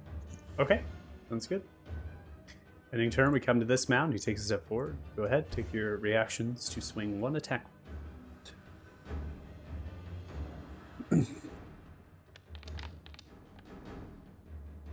Hey, it wasn't a 1. 12 is going to be a miss. And 25 is going to connect. 15 points of slashing damage as you reel through. Then it's going to take 2 slams. Maldor with the natural 1. And Lucar with a 10, both of which missing. It's kind of cramped inside of the tunnel, so it's kind of hitting into the ceiling and kind of trying to get an angle. It's really unable. The one at the backdrop is now stuck, just swishing past and trying to get forward. Ending its turn. Tegan, you're up next. Top of round 7.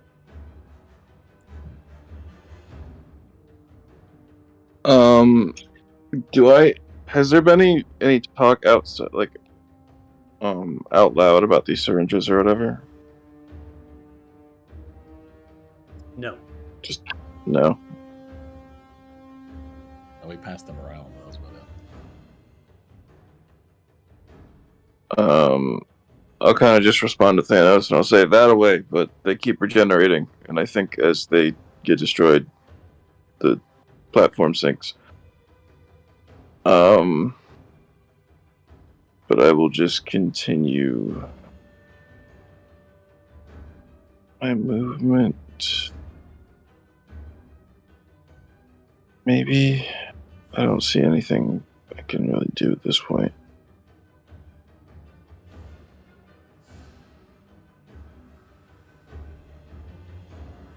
I think I'll.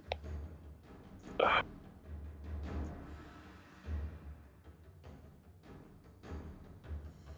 don't really know what's going on with the syringes, so it's kind of hard to justify helping or trying to help. I don't know what's going on with the syringes. Yo, if the Obviously, frog we- eats my new pet, I'm gonna be upset. We Just all throwing it out shoot there. up with the amniotic fluid of the dragon tadpole. Oh, what if that makes us all immune to? Tegan, you take Poison 7 points of acid. acid damage from the rain that is falling down onto your shoulders. Oh, that's annoying. I guess his next course of action would be just looking around, seeing if he sees any sort of lever or release or like hole in the wall or anything to put anything in. Make a perception check.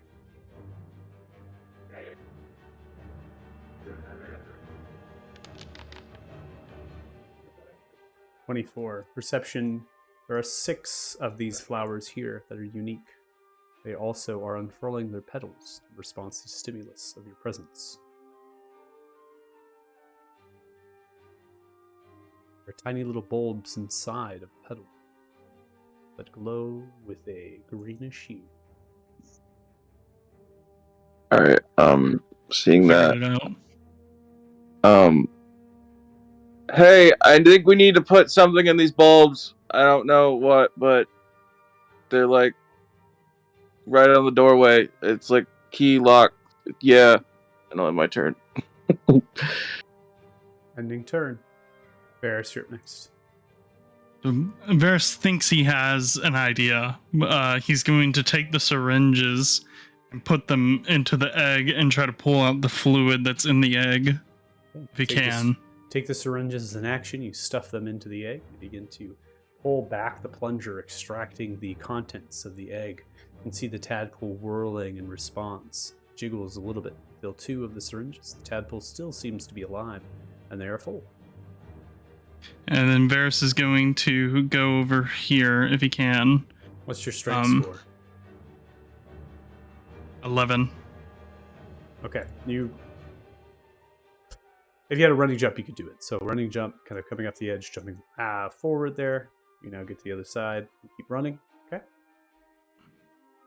And then that was my action, so I can't dash. Correct. Okay. That'll be my turn.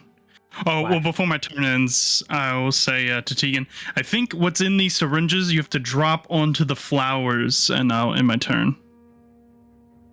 All right, ending turn. The black draconic scales forming on your shoulder, slightly at your head as the acids rain. You're immune to the damage. You take none. Frog emerges from the trench and explodes forward. Jump, landing in the backside. Croaks. Looks from left to right. And then begins to grow, billowing from the mouth that shoots out another chaos blast. Apparently there's a charge mechanic on this. It's not supposed to have a charge mechanic. So 21 hits, deals 20 points of force damage. As it begins to send outwards, you can see purple and pinkish cackling lightning sprout forward as it begins to be held, almost restrained. Shelling Mound breaks through from the restraints. The frog just sits there and croaks. Frog. And Of ends course, the I'm turn. on the other side of the room. Erwin, you're next. All right. Well, I'm just trying to keep acid off as many people as possible, so I will move as close to my friends as possible while concentrating on control water, and then with my bonus action, I will hit this. Okay. You take 7 points of acid as it's raining down upon you, more so if you had your boots entrenched in this acid. Prompts you for concentration with control water. You're keeping the boots, again, dry, the acid spilling through from the quaking of the chamber. You send out an attack, 12 of the spiritual weapons, unsuccessful against, and it does nothing. Alright, and then I will Toll the Dead. Okay, come across the Toll of the Dead.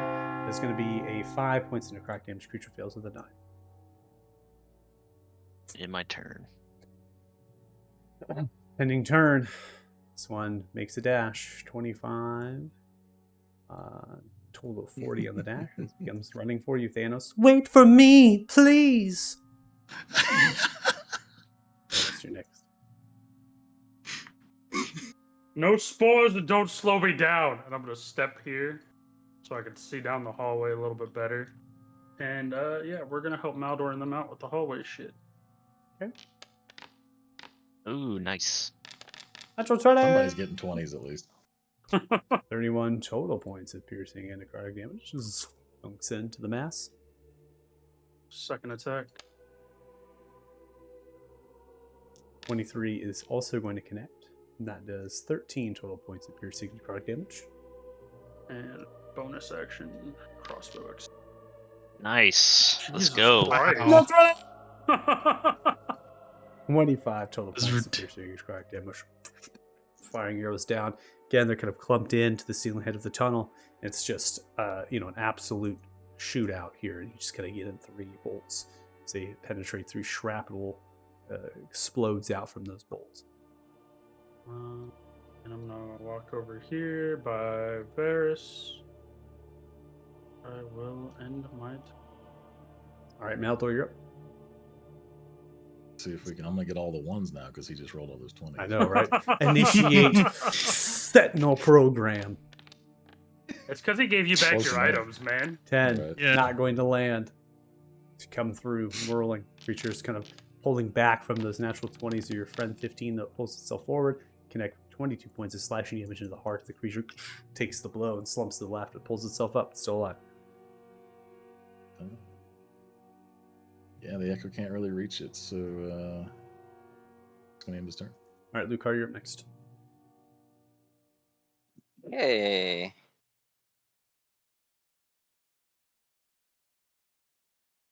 Stabbity stab. All right, 29 is going to connect. That does Hey. 16 total points of slash damage. Creature is dead as you come through, ripping through its central part of its heart. It hits into the ground, unfurls a syringe. I'm going to go ahead and remove it from the hallway. Okay. How much of that conversation, like with Varus and Tegan over there yelling, did I hear across this? I would say do that with the quaking and with the yelling, it is pretty far, and the cavern has vines and things, so it's not actually really bouncing a lot of that sound. It's pretty muted. So I'm actually saying unless they're trying to vocalize at you and yelling at you, you'd be able to hear it. But for now, I don't think you can. Do I know like what they were doing? Like it's important that these syringes need to get to them? Based on your movement and how you were looking, you do know that Varus had syringes that they had taken from Maldor, and then they made way with a misty step on top of the mound, and that they were doing something with the egg. That's all you have. Okay, well, so I think I'm just gonna grab this this syringe here, and I have the one that I have too. Okay. And because there's only one left here, yeah. We'll look at Maldor and his echo and be like, "You got this," and then take my max movement back. See ya, bitch! Later.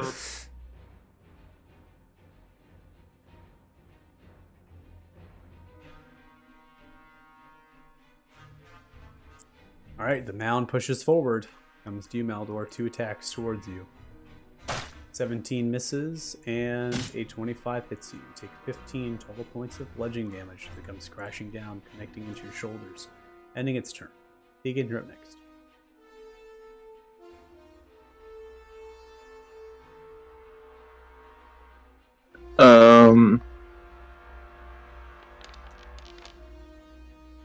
Take 10 points What of would acid the damage action- from the rain. God damn it. What would the action economy be to like use one of the syringes on the flowers? Action economy for the syringes of the flowers. To In you, terms like of- take one of those syringes and use it on the flower. So to take, right, you're going to take the syringes as an action because you're taking an item from somebody else, and then it will most likely be an action to actually put the syringe to the flower.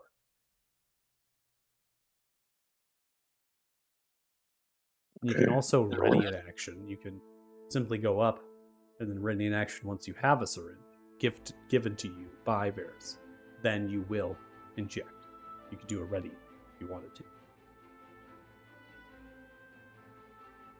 Okay. I just got disconnected from the internet, so I have to reload in. But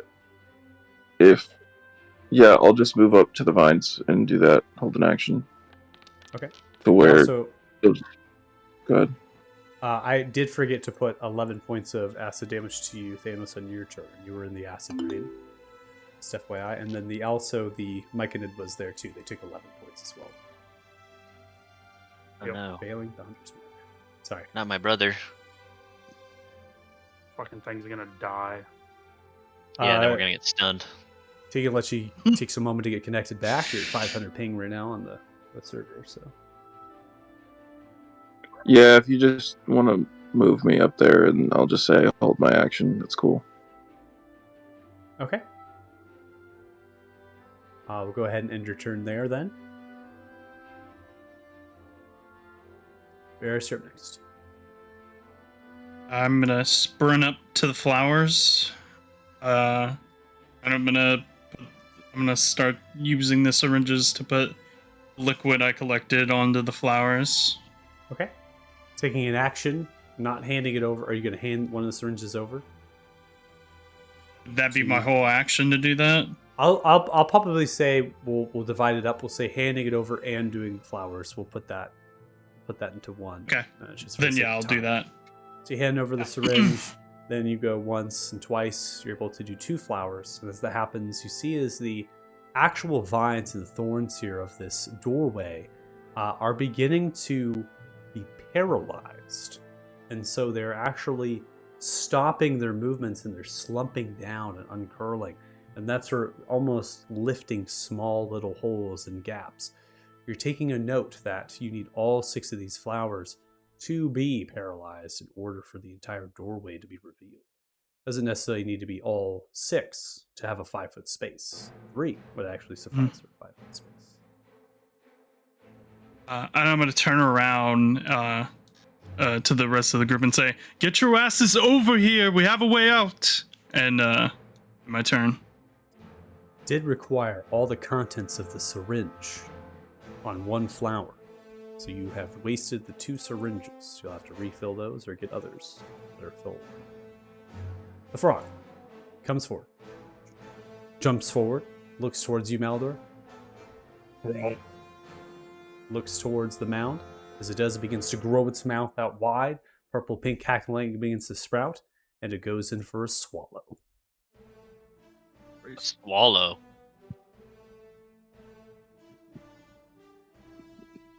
It's a 20 versus the 6 of the shambling mound. You see as it opens its mouth and it grows with purple pink cackling lightning that uncurls itself into the the large-sized creature, smashes in, grabs hold, and sucks it in like Kirby. As it grows into the frog and begins vaporized and disintegrated. The frog begins to cackle with this purple pink cackling lightning, and the shambling mound is dead.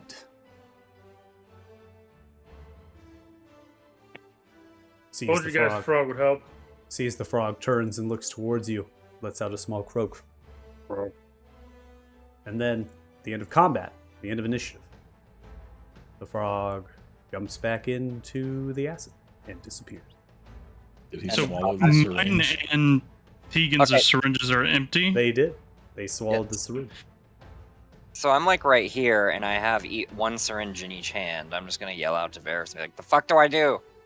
Fill them up. I'm gonna sprint back and fill mine back up as well. Okay. Yeah, I'm getting the fuck out of the acid shit. I'm telling homeboy down there to get out of the acid shit. I shout out. It's like, guys, Maldor? You see I it got, begins like, to run. 8 Takes minutes left on 17 on a this- hit. As it on this is, it takes control water. 26 points of slashing damage. It is crippled into 2 pieces. Its scream comes through as it begins to crash. The spores, now at the end of combat, begin to be released from your mind, and those are a faint backdrop of the shrills and screams. There's no wisdom save coming through. This is a total of 8 points of acid damage is dealt to everyone inside of the region, no matter where you are. Everyone go ahead. The second So you- Varys finishes the first one, I'm gonna mage hand it to me and then deploy it on the flower, and then just as many as I can do, back to back to back, however long it takes. Okay. I'm gonna throw mine to Thanos. Hold on. Okay, everyone's talking and doing things at once. Okay, so you Mhm. should have stayed in combat at this point. So I thought you all could handle it. My God, there's so many things happening. Nobody. It's okay. You're totally fine. Okay, so 8 points of acid damage is dealt to the room. Okay, there's a flat roll as the acid rain is falling down. It would be more if the acid was not being controlled by Erwin. Varys, you are immune to acid. You take none, but everyone else needs to put 8 points of damage to their character sheets. Tegan, you're staying there, prepping your readies for whoever gives you a syringe to provide. Okay? Now, Maldor, you come through and you get and kill and cleave the creature. Thanos, it does not matter if you're underneath there or around there. It's the whole room at this point. In fact, the walls are leaching some acid as it's kind of swirling and coming through. And that's trying to be controlled at the ground level of this vortex just kind of continuing when you're concentrating the effect, trying to stop it from just coming and flooding the whole space. Lucar, you have a syringe in your hand. Varys, you begin to fill. You only need one more to actually open enough segment for people to pass through. And so grabbing that syringe, you begin to fill it, and you begin to make way over towards where that door is. And you pump it into the flower, and it reveals the 5-foot space of that vine as it begins to uncurl itself, revealing. Lucar has 2, and I have an extra one, right? Syringes. Yes. Okay, I'm gonna have him fill up those 2, and I'm gonna fill up my extra one just in case we need to go through an extra door, and then I'm gonna take off towards the vines. So you're going to have 2. You're going to only have 2 syringes full, right? So you only have 2 syringes full as you make your way through, because one of those has to be used on one of the flowers to open a 5-foot space. Well, I have 2 of them, and then Yeah. he has 2. So you're going So to then run I'd back have- and fill both, and then you're going to fill both. So you have 4, waste 1, you have 3. Yes, that's what I want. Can I mage hand one out of Varys' hand and deploy it early? Regardless of this, there's going to be another round of acid that comes through. You don't have enough movement action economy to do all of that in one sitting. Okay, So Thanos. so I guess it doesn't matter. Yeah. So Thanos, you probably can get through and not take any acid damage if that's your choice. Hell yeah. Thanos ain't waiting. But for those who are waiting, and Maldor, since you took the action to swing, and Erwin, you stayed back with your token, you're too far. 8 points of acid damage again comes through to the rest of the party. And then you begin to take your 3 full syringes and press forward into the tunnel. Fuck out of here. At this point, I don't need you to move your tokens. Not necessary. We're gonna As everyone moves their tokens. We're gonna hand over. Everyone is. I could tell everyone's got. We got the nerves. Got the jitters. All right. Should have kept us at initiative. That would have made a lot of things more easy, I think, on all of you. But I wanted to release you because I felt we've been in combat long enough in terms of time. So as you have these 3 syringes full of this paralytic substance, you notice that the tadpole actually is dying and stops the last filling of these. It seems that there's a amount here that this egg can give. The tadpole seems to almost perish and stop moving. It's dormant.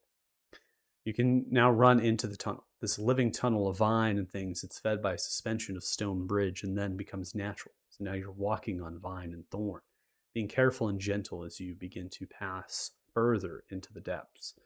The acid around you and dribbling is now stopping, becoming more sealed and tight during that transition from rock to this natural vine tunnel.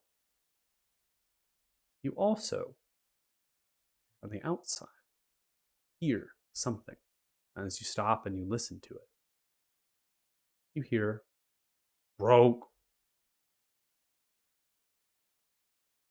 Is he he's with us from now on? That's hilarious. Did he say anything in frog, or is he just making noise to be a dick? You listen to it in frog speech. And as you listen to it, it seems as though it simply says, nice.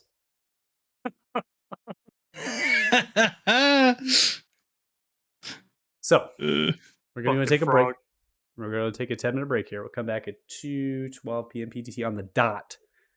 Since we started late, courtesy of technical issues. If you're watching the stream, thanks so much. Really appreciate it. We'll be back in 10 minutes or so. So 2:12 p.m. PTT. Hopefully you watch this when we get back. Thanks so much. We'll see you in a bit. Bye. Bye, chat. Later.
Right.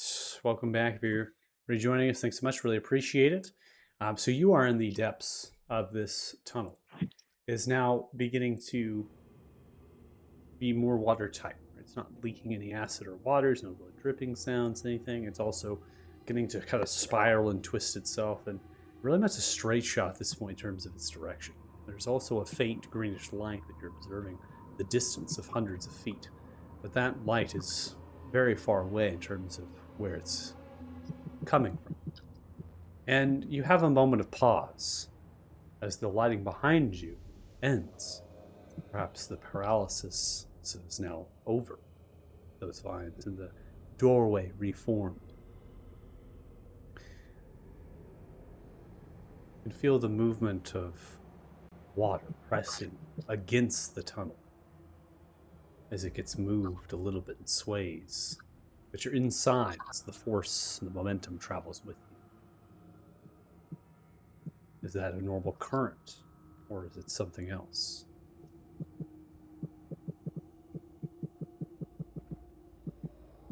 Brendan, your mic is making a sound. It's beatboxing. It's beatboxing that. Like you're texting on a phone. Yeah, it sounds like you're texting.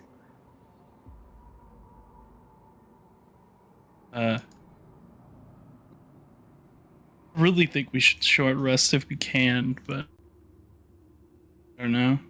Maybe move up further and check out what's going on up there. I mean, you guys can short rest, and I can go scout ahead. It does sound like a good idea. I can take a couple of turns, cast a couple good berries, throw 20 good berries in my mouth, and I can go scout. I do have a new ability I want to try to scout with anyway. What do y'all think? Outdoor, Erwin? I believe Lucar? we should conserve as many resources as we can. We do not know how many more rooms or places we will have to go before we reach the dragon. It sounds like a short rest vote. Erwin? I agree. I'm Okay. not tapped out, but if we get into another situation like that, I don't think I could save everyone. Let's take a short rest then. Okay.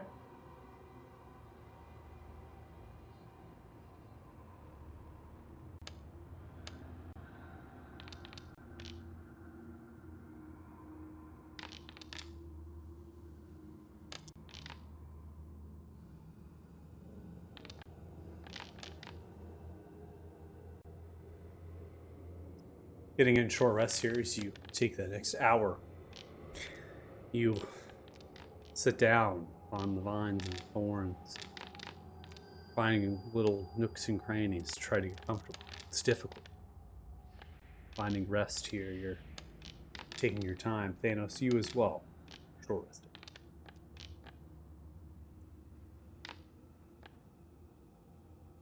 Nobody seemed too worried about scouting ahead, so. After the hour has passed, nothing seems to dramatically change. Things happen. That might be more odd than you all intended. Perhaps not. Left with the decision to press further ahead, or to go back to where you came.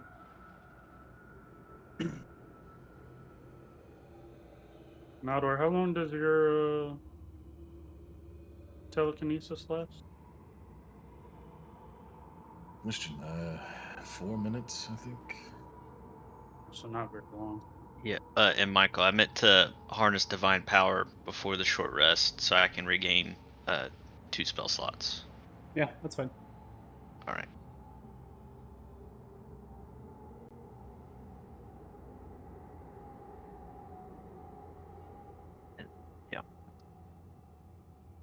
Nobody has any longer telekinesis. No. I should have used more Bardics. I forgot I get them back on a short rest. I mean, I was gonna say maybe the sending spell, but would be the only thing to communicate further away. No, that's weird. We just move together then. I think we should just take it slow.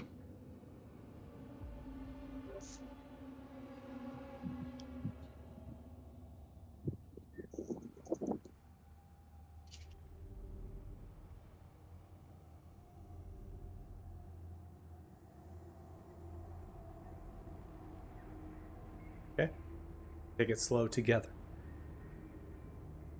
That's what I'm hearing. Yep. Okay.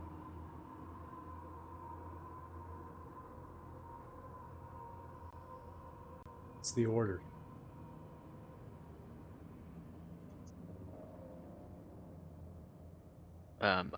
Wherever I am, Taking- I'm in front of Eris. Okay. Probably like the Thanos most usually effective scouts person to be ahead, in right? front. You want Thanos to scout on ahead, or do you want to stay together? It's up to Thanos. I imagine Lucar and Maldor will probably be towards the front, just depending on if Thanos wants to be ahead or not. Yeah, I can scout ahead. If that's what we Follow want to do. slightly behind you, I think is probably like if you want to scout ahead, like I don't know, 60 feet, and then we follow behind you. If you stay in visual range, I can continuously keep the telepathic connection up. I just wanted Okay. you to go ahead because you have the best vision out of all of us. So How dark vision? but just and you have the best perception. Does I he think or does Tegan Tegan have the actually best does perception now. now? Okay. Okay, so Tegan goes Either way. first, and we'll wait for him to report back. We'll know when he finds something. Okay. Oh my god, what the fuck is this? And can we walk side by side in this tunnel? Is it wide enough? Yes, 10 it's feet. 10 Yeah. feet. Yeah, so like I'll Lucar will walk next to Tegan. That way Tegan's got passive perception as we're moving along. Okay. The most perceptive. And I'll Thanos, just Take up walk the next to rear. Erwin. Thanos, you're taking the rear. Yeah. Sulking The about his caboose. mushrooms. I am so sulking about my fucking mushroom. I make one friend in this goddamn campaign, and you murder him. Not even a conversation about why is this mushroom following you that So, you didn't kill. You Just- ridicule me about my fishing rod, but God forbid a mushroom creature screams inside your head and you fall in love. I am a druid of the swamp, okay? I love my fungi. I do have No a question. pun Can intended. can the people that were Yeah, given the well, I'm half spores? sea elf, Can we talk to okay? each other? You Or is that- cannot. That has subsided. That is a Okay. temporary effect, it seems. Could No also more be Drogash maybe in my a head. regional as well. Maybe it had to be in the vicinity of the spores that were unleashed as well. So there's a duo to that effect. Now, you all are traversing, making way. Are you stealthing, or are you just simply moving forward? I think stealthing probably is a good idea as well. We could try. Good Just luck. say, I don't think that I would bother stealthing with Maldor and Lucar in the group, but I would Yeah, I mean- probably use my helm. I've never rolled over a 10 in stealth. How long does Pass Without Trace last? 10 minutes. I don't think it's worth it yet because we don't know how far the tunnel is. Oh no, it's 1 hour. Yeah, and they already know we're coming too. That's the other thing. It's like we're not really So, surprised most I know, so things. you have to use the bead. It just went away because you didn't use it. It lasts an hour. You didn't tell me that part. You were like, hey, use this when you need it. And I was like, okay, we're killing a bunch of fucking low health fungi. I'm not gonna use a fucking spell. It lasts an hour, so use it. Yeah, these Now are things you you tell tell them. someone when you give them the item. Thought I did. Nope. Nope, you literally were like, hey, don't get hit by anything. It has 1 hit point. And I was like, okay, cool. My bad. So, if you're going to stealth, it needs stealth checks. If you're not, taking your movements as is. You're gonna roll it now. Not. I'm gonna continue narration. As you begin to move in the tunnel, it begins to bounce slightly, becoming more buoyant, ascending rapidly for the first little bit, entering into a large and massive chamber. You can't see anything up ahead, just of light. You can hear the bubbling of the acid, emanating in sounds and wafts and smells of that acid and bile penetrating your nose and stinging it. And then, as you all come into view, see this. The tunnel descends, then levels off. You are now at the leveled off spot, having vision of what lies ahead. Crack within some of the rock that seems to be moving slightly as if it's buoyant, shifting, opens up to stones that are anchored on by vine and tendrils to a ring. Something you'd have to jump from there to there. Everything is staggered in elevation. One, the outer ring, is about 5 feet off of the acid. The rocks are 3 feet, held by tendrils and vine. Then the inner ring ascends to near 20 feet above the acid level. Vine and roped tendril bridges are lashed, anchoring into place. They make for difficult terrain, unless you're Thanos. Standing tall is an armored figure. Stag-like horns and crude plate armor held by tendrils of vines and things. They hold a great axe, dripping blackish goo. The axe is drawn, held, looking at you all. This bitch. In the inner ring, there seems to be spires that are held, anchored down and forming a mound of tendrils as it ropes and moves and separates out. The creature makes no movements towards you as it holds the axe in anticipation. I'm going to once again give Thanos a arcane aberrance of haste spell. Use it before an hour this time. I'd probably give this to somebody else. Well, you can give it to somebody. It's in a bead, so who else wants haste? Maldor. Here. I have a question real quick from the short rest. Tegan's Song of Rest. That automatically counts too. If you're going through the short rest after clicking short rest in utility, it'll automatically do the Song of Rest. It'll read out his sheet and then it will assign the HP. I mean, does that apply to everybody near him, though? Yes. It basically, whoever has it in the party, it's a module. Yeah. That reads it. It automatically does it. So what if it didn't work for me, and I'm still 3 points down? I was looking up through the. It said Lucar enjoys Tegan's Rin Song of Rest for 1. It rolled a 1 on that D8. Oh damn. Okay.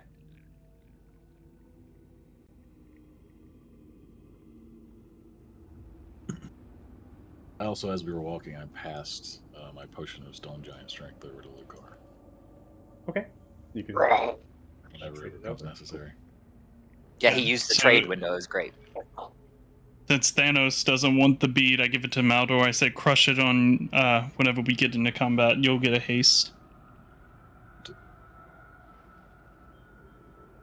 So, does that use your concentration when they get hit, or is it their own concentration? So it uses theirs, but it uses my DC and stuff, like if they were casting a damaging spell. That's the reason Which- that I don't want it, because I have other concentration spells. He's got con proficiency, so he'll be able to do that. It also boosts his AC, so be fun. Yeah, my con save is also a 0, so last thing I need to do is get hit by something and then suddenly be stunned. Like, that's the end of Thanos. Okay. That mushroom Gone even forever. Mm-hmm. killed you. We fighting This guy, is he waiting on us? Do we recognize this person? Is this the It's this person we bitch. fought at the fortress? It's this Dripping bitch. axe, man. That's what I thought. But Don't get hit by that shit. We should spread out and take strategic positions. It doesn't look like she's going to engage us. Okay. She may well very be not. It's at this point that I will stand still and kind of gentlemanly wave the hand forward and say, "After you." And as soon as he does that, I'm actually going to use my wild shape because I haven't gotten this yet. And I will turn into a panther.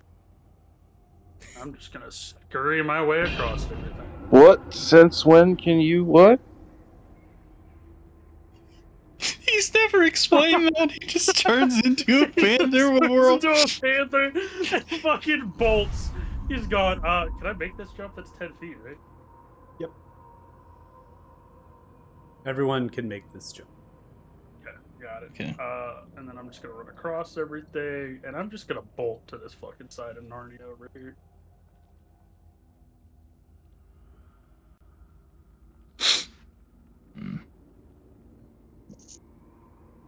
So Thanos, as you're making your movements across the outer ring, you see as the figure watches, looks towards the rest of your party, holding up the axe into the air. This is your final warning. You will lay down your arms, and you will surrender, or all of you will be killed. Choose wisely. Points the axe now in the direction of the panther.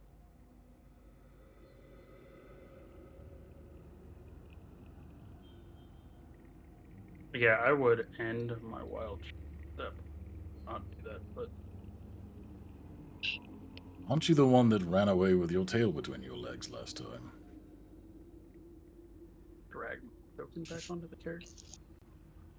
No, you actually will go to the character sheet of the panther, and you'll actually click the double reverse arrows. The arrows that look like a rewind sign on the top header, and that will reverse the transformation. Oh, that's pretty bad. If I had a tail, then perhaps you can use that language. But I do not.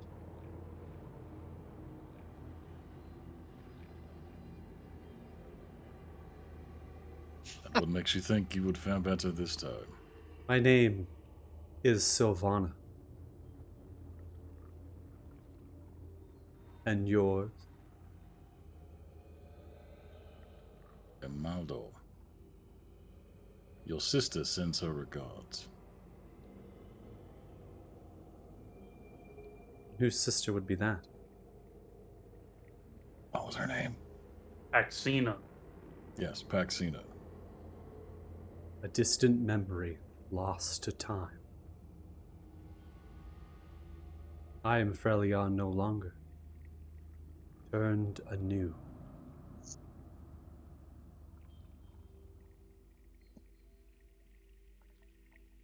We promise to return you to that cycle, and so we shall. Can I talk to Trillia? If you're going to talk to Trilly, you better do it now. Yeah, I just wanted to ask her, like, since she's just sitting in there, be like, is there any way to free this bitch's mind? Corruption of Orsiphus is strong. I do not know what magic otherworldly spews itself into the blood of this creature. Only that they are the ones who command the undead. At least, they're gifted that power. Interesting. The old one gifted that power to Maldor as well.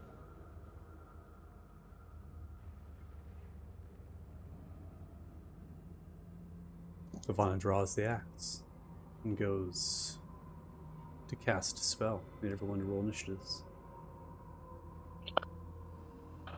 Okay. Hey, Maldor initiative. Typical Lucar's down here Maldo. with me. I God knew I should have damn. just jumped. I can flat foot jump that gap. I should have just jumped into her face. Can you do that quicker than Damn.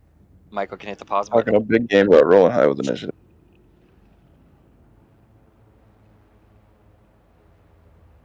I don't mind going last. Gives me time to figure out the fuck I'm gonna do. Well, we're gonna murder this bitch. Excuse me. Oh yeah. Um, As we Excuse begin me? combat.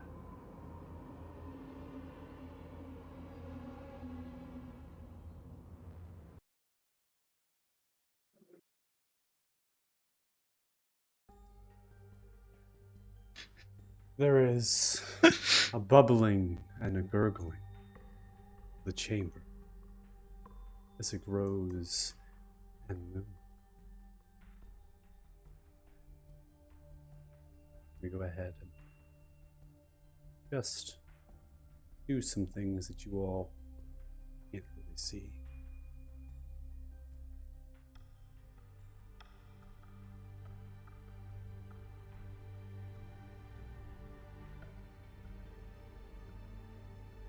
Michael using the low, quiet voice as his ominous voice. Yeah. I was gonna say, did you? Yeah. You didn't mean to show that. Low, token, low, right? low, quiet, and slow. It's kind of broken right now, which is weird. Yeah.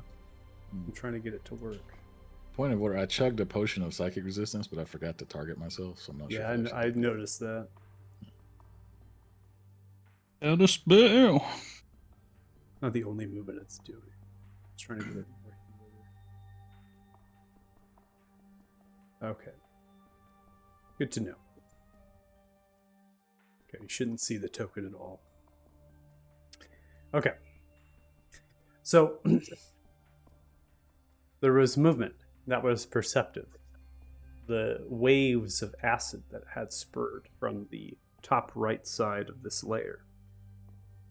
So, it is not, I guess, it is unintentional that you saw that, but also it's kind of intentional at the same time. So you see the waves as they wake. It's not something you can't necessarily see as they shift and move, and the outer rings are kind of bumped and moved.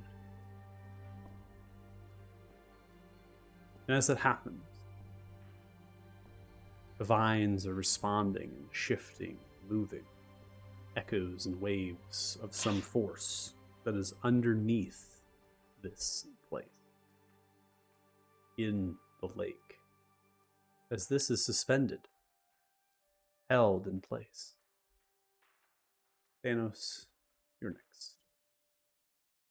All right. Well, since we don't know what it is, I'm go-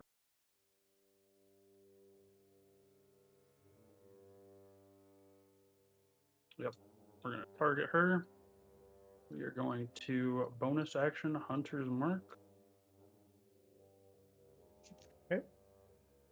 And we're gonna do the thing that Thanos does, and we're just starting shooting. Oh my fucking god. I mean, why start blasting? 13 You're- is not going to land as you send out your first bolt.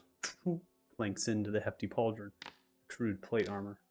Setting off the You second. son of a shit. 15 also does not land. Dreaded both. ambusher. Flaps in. 14. Not successful. Wasted all my nat 20s earlier, dude. I'm gonna take my 40 feet that I have for first turn, and I'm gonna move around the ring. What could possibly go wrong? All right. So Willow, you're up. I'm gonna move forward a little bit, and then I'm going to target them and put them into a momentary stasis. Okay. Creature is going to fail with a 9. It's going to succumb to that incapacitation and a speed of 0. Wow, I did not expect that to work. I will end my turn. It's less cool now because you said that. That was fucking dope. He does it. Oh, that happened. All right, That cool. worked? Oh my gosh. Okay, so playing the numbers game, con saves in my head. I was like, I mean, I'll do this because I don't know what else to do, but I don't know if it'll work. Hell yeah. Have some Then. self-esteem, wizard boy. He was just trying to show off after he saw Thanos turn into a fucking panther and disappear. He's like, yeah, I can freeze him in time. Anything Yeah, else? but in then your he turn? also saw Thanos miss every shot. Miss. Yeah, that's it. That's it for I me. hit the. I thought I hit He was, intern. he was disoriented from being a cat. Sure. Yeah, it was really weird going There we from go. 4 to 2. All right, Couldn't Erwin, stop you're that. up.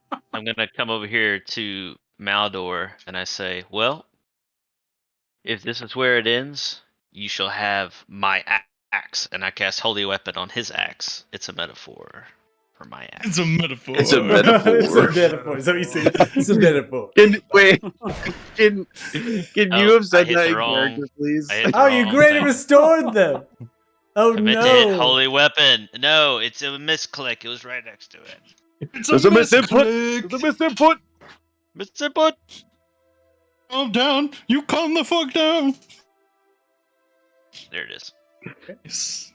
Awesome. And then that was a bonus action. The coolest bonus action I have. And then for my regular action, I'm going to drink my potion of acid resistance. Okay. Good call. Good call. I really want Maldor to just And I'm gonna run away. 100-0 this bitch in one turn. Is that it? Yeah. With haste, with fucking everything. She just needs to be fairy fired or something from Maldor, so he has advantage. She's incapacitated, right? So That's correct. And then Maldor, I went ahead and just put on resistance's psychic damage manually on your character sheet. Okay. Oh, and did we fix? Because I feel like it might come up soon. Did we fix my axe for the dragon slaying stuff? Yeah, when we come to that, it basically, I have to put in, instead of having it like as an other type of damage of the weapon, I'm just going to put it into the main field. So when it comes to, I'll just do that. Okay. Cool. Tegan? Okay. Well, I'm gonna go ahead and hop across. Okay. And then finish getting on the platform here if I can. Yep. And then I'm just gonna look at Maldor and I'm gonna say get her and give him bardic inspiration. Get her done. This dude is getting buffed like crazy. Bro, Maldor is like about to nuke this poor woman. And I will activate my gift. Okay.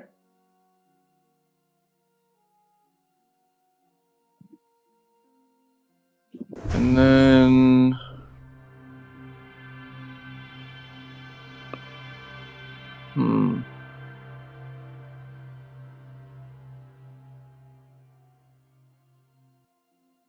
you know what? Oh, let me measure this out here. So 40. I'll go ahead and dash and get here. I'll end my turn. All right, ending turn. We now come to their turn. They're still incapacitated and they have not taken damage. Incapacitation will end at the end of Versus' turn or until they take damage. So they're still incapacitated. Ending turn. Maldor, you're up next. Right, I was gonna say Luke 1v1 this bitch last time. So it's an action. I'm gonna crush the bead to haste myself. Okay.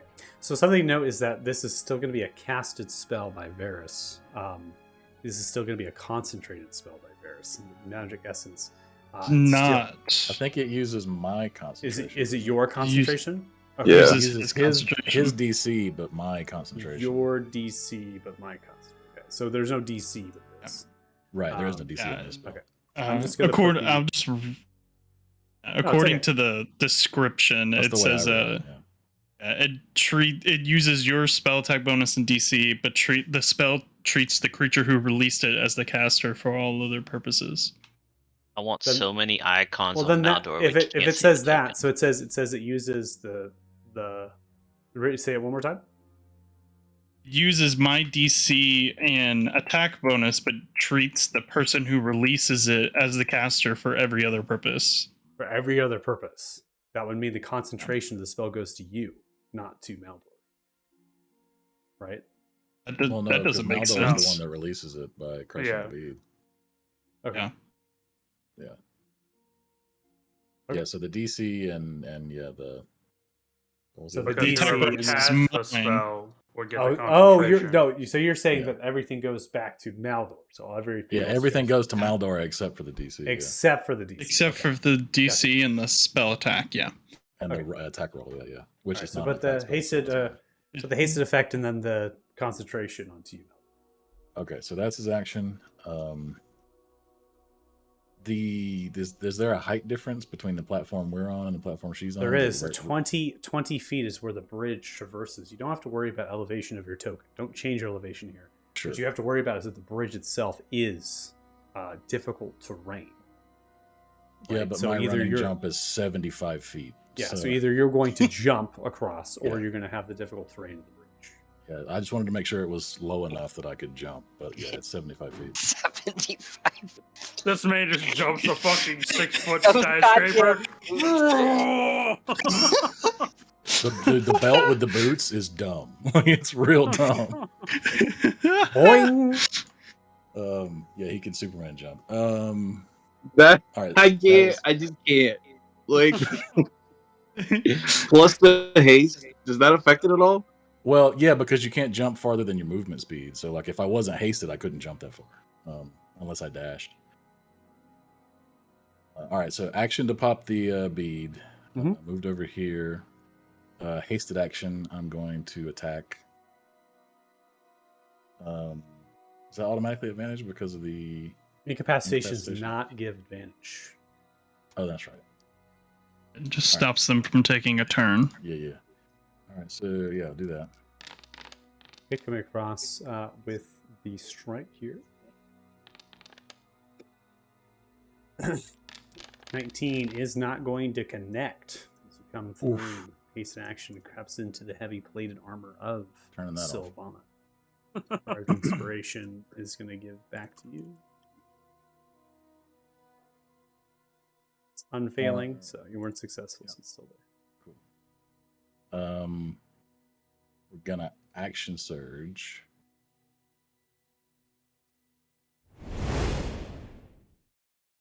Do that some more.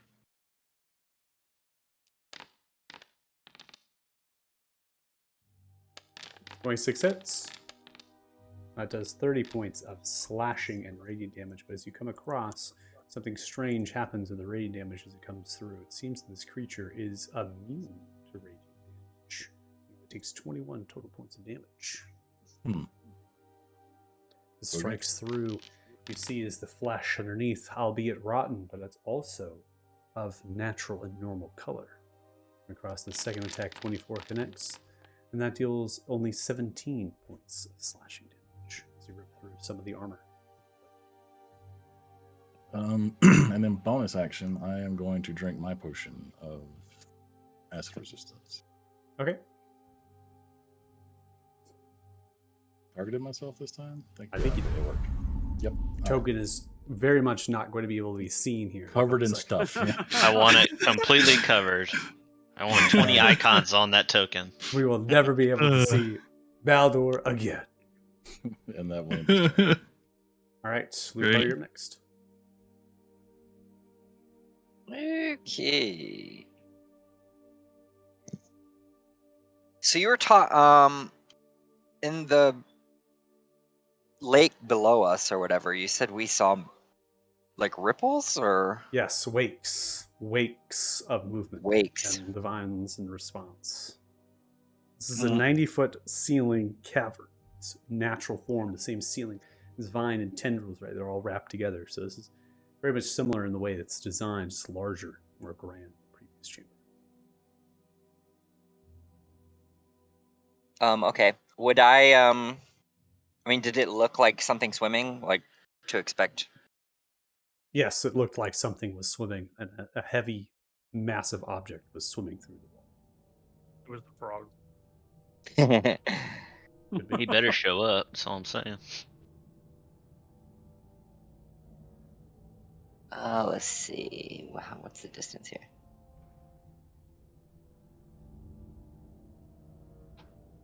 Yeah, I'm just gonna step right here, look down, and hold an attack. If Okay. anything,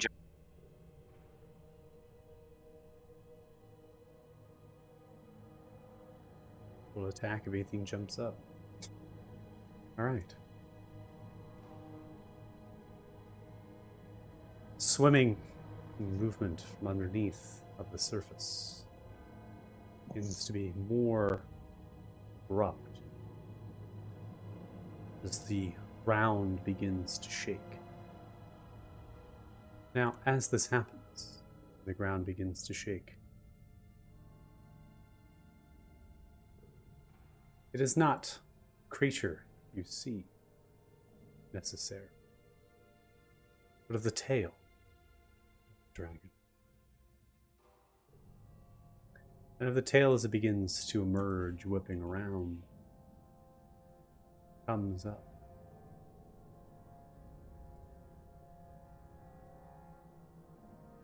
The tail emerges, it goes into its ragged band.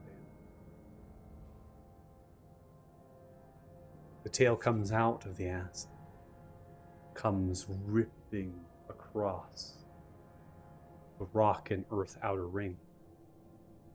Thanos, you're hit with a 27. 22 total points of bludgeoning damage as it rakes its black draconic tail, slashing across the ground. Succeed on the con save. And then it explodes out to the surface, pulling itself through the cracks and the crevices as it unfurls its large and gargantuan massive body, encompassing as it comes outwards, uncurling itself, pulling itself into the space. It then begins to look from left to right. As it does so, lets out a terrifying roar as it emanates a frightful presence. I need everyone to roll wisdom saving throw. And for those who have the helm, you have advantage.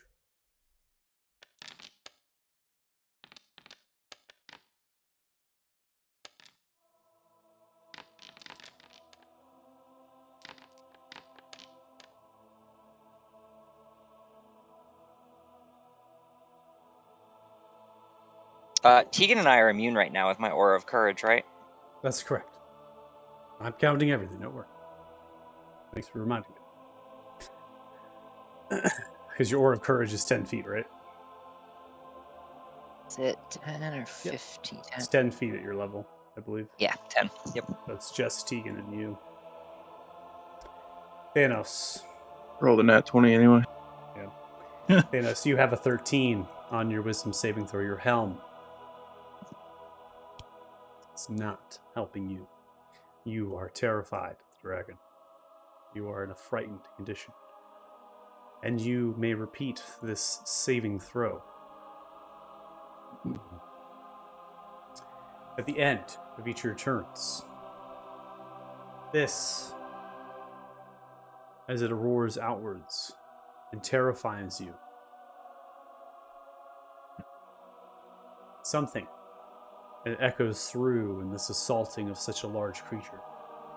You don't need to run away, but you can't come closer to the source of fear if it's present. And you have disadvantage on your attack rolls from being frightened.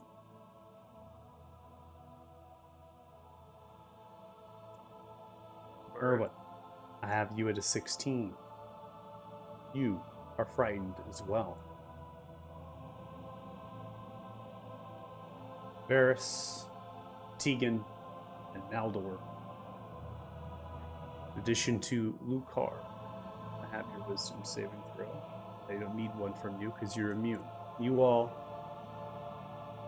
are not frightened of the great beast as it echoes its frightful presence. Now, as the dragon emerges kind of pulls itself. This is something that's quite elaborate for this dragon to do, to actually come into this space. Because the dragon is so large, its actual body fills to the ceiling of the space. This dragon cannot fly in here. As it pulls itself, its back end is kind of creating the dome, is flexing itself outwards to even fit the dragon into the space. Its tendrils of its rotten flesh and its scales kind of pull itself apart, and the eye sockets are deep and hollow. Its voice booms as it lets out that frightful presence that roars, it echoes throughout this area. You also notice from the artwork, it's Pride Month, so I changed it into a pride. Sleight of the week. Hey. So you're welcome. Thanos, you are next. Bonus action, we are going to go ahead and drink our potion now that he is confirmed to be here.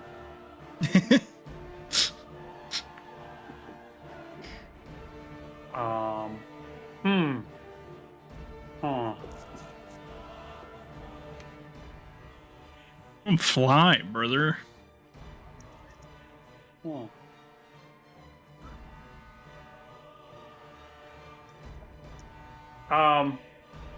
Is he blocking the pillar, or can I like see under his legs enough to? He is just a massive creature you can see underneath him and go around any which way.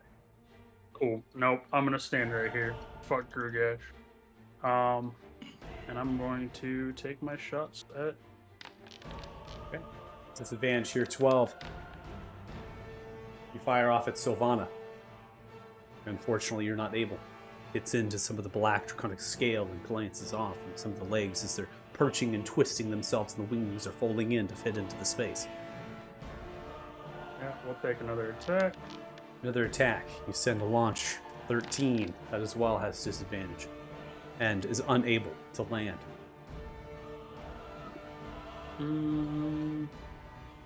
Yeah, I'll end my turn here. What could possibly happen? Ending turn, I need you to please make a wisdom saving throw at advantage. Oh. You can click the advantage in the card if you wish. An 18 will be a success from the frightful presence regardless. And you're able to hold yourself, calm yourself, bring it back down. You're no longer frightened. The dragon is going to take a legendary action, and it begins to assault you with its tail once more, swinging its body around violently, clearing space as it twists itself. 18 crashes into you, Thanos, and you take 19 total points of bludgeoning damage as another series comes through, cracking the earth, and it sways and twists, and the actual chamber itself, and everybody wishes to know, begins from the force of the tail. It's actually teetered in this direction as it's buoyant, floats back and back and back, and then levels off. Succeeding on concentration, you maintain yourself. Varys, you're up next. I'm gonna pull out the black stone, and I'm gonna focus on it, and I'm gonna say, I want you to tear out your throat so no one ever hears you scream again. I need you to make an intelligence saving throw. Face fucking gone dark. Bro went from that work to 22. tear out your throat. Holding out the stone, it begins to glow in the presence of the dragon. Grugash snaps its eyes in the direction of the stone. And as it happens, a necrotic shroud sprouts from the eyes and around the body. A presence of Orsivis and purplish hue. It's not the pink and purple lightning that you are familiar with. And the stone rings back towards you. The barrier of mind reinforces itself. It seems the stone will have no control against this dragon, with the gifts of Orsivis that is presented. But you do not succumb to any psychic damage to the barriers of mind and the feedback that sends back from the stone. Action was spent to do this. Alright, well, good to know. I'll take the movement, try to create more of a berth between all of us. Making sure I stay within range for a counter spell if need be. Now win my turn. Ending turn. Before we get to you, Erwin, we now take a lair action from the dragon. As the dragon begins to raise its talons, clutching them, we see the shroud begin continuing to grow. And then, creatures begin to emerge from the vines, pulling themselves forward to fill into space. God damn it. Well, you can get yourself another one now. I'm gonna Oh die my before I even lord. get back to my turn because he has no one else to smack right now, so. I was really thinking he would go for the black stone and not me, so I was I'm trying going to to get away roll from Peyton. them real quick to get them on the board. All right, Erwin, it's your turn. Go ahead. All right. First thing I'm gonna do is bonus action cast spiritual weapon. Okay. I'll put it right here. Okay. And then I'll have it attack here. All right. Send out a 20 here that is going to connect with Sylvana. Deals 7 points of force damage as it bashes. All right. And then I will untarget that. And then I will attempt to toll the dead her as well. Okay. Coming for a toll of the dead. The creature fails with an 8, but is immune to necrotic damage. Takes none. Chronic and radiant. I am useless. And then I am super scared of this dragon, so I am going to run away. And that is my turn. Okay. At the end of your turn, and before we come to a Myconid humanoid, dragon takes a legendary action to swing its tail once more. Naldor, you are in range of its tail, and it's swinging through. I will shield. Okay. Sorry. Oh, you're fine. Everyone brace! We have another status effect! The other one's almost completely gone! And if your systems needs two aren't more. lagging now, they're going to lag with all these effects.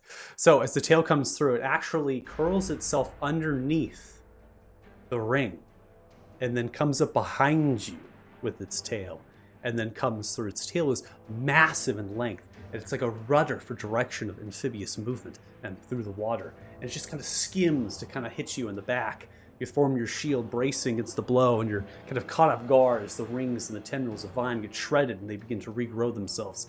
It does not land. You take no damage. We now come to one of the fungus creatures. They are running in their full movements in the direction of Tegan, Lucar, and Erwin. Do I get a save for the frightened? Yeah, so you can go ahead and make it. Yeah, sorry. Okay, sorry. No, thanks for reminding me. You're in range of Lucar this time, too. Ah, don't need it. Yeah, Frighten is now ended. Nice job. Alright, this one is going to move. It gets right to here. That's a dash action to get there. Ending turn. Tegan, you're up next. Oh dang, I didn't see those up there. So if I clip Krugash's wing with a spell radius, does that still... Yes, anything Yeah. within the 12 by 12 space will hit. And there's also verticality. The dragon is 90 feet in height.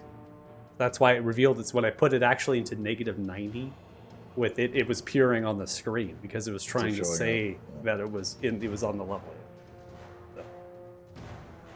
So, Go ahead and throw one of these off for the one time. One time. Good one time. I'm gonna click the saving throw on the mace just to get it through.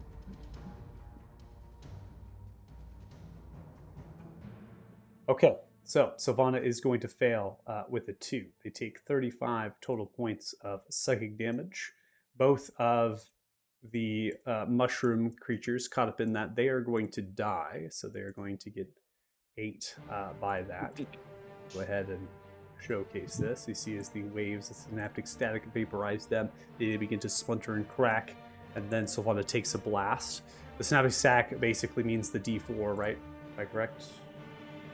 D6. Yeah, and I It's a D6. D6, and they get to repeat the saving throw. Okay. Now we come to Grugash. Grugash is going to use one of its legendary resistances as it failed, and it's going to use its legendary resistance to choose to succeed instead, halving the 35 total points of damage to 17 and succumbing to none the rest of the effects. okay. Then I am going to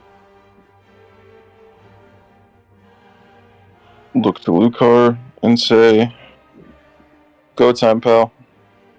Do some dragon slaying." And give him bardic inspiration and activate my gift. See, look how powerful Tegan has become.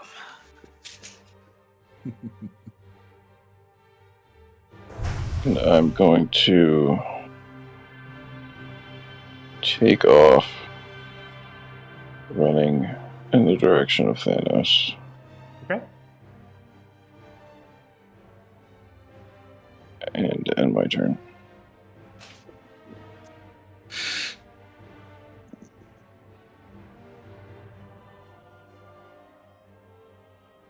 All right, ending turn. This one begins to make a dash towards you, Tegan. Ends its turn. Now come to this creature over here on the top side. This is also going to be a dash to get to here. And it's going to end its turn. Now we come to Sylvana. Sylvana, being caught off guard from the disabling effects, they're going to continue to cast their spell. And they are going to cast their spell into the direction of Maldor. A counter spell. Okay, I need you to make a roll, please. With a counter spell. So make an ability check roll with your intelligence.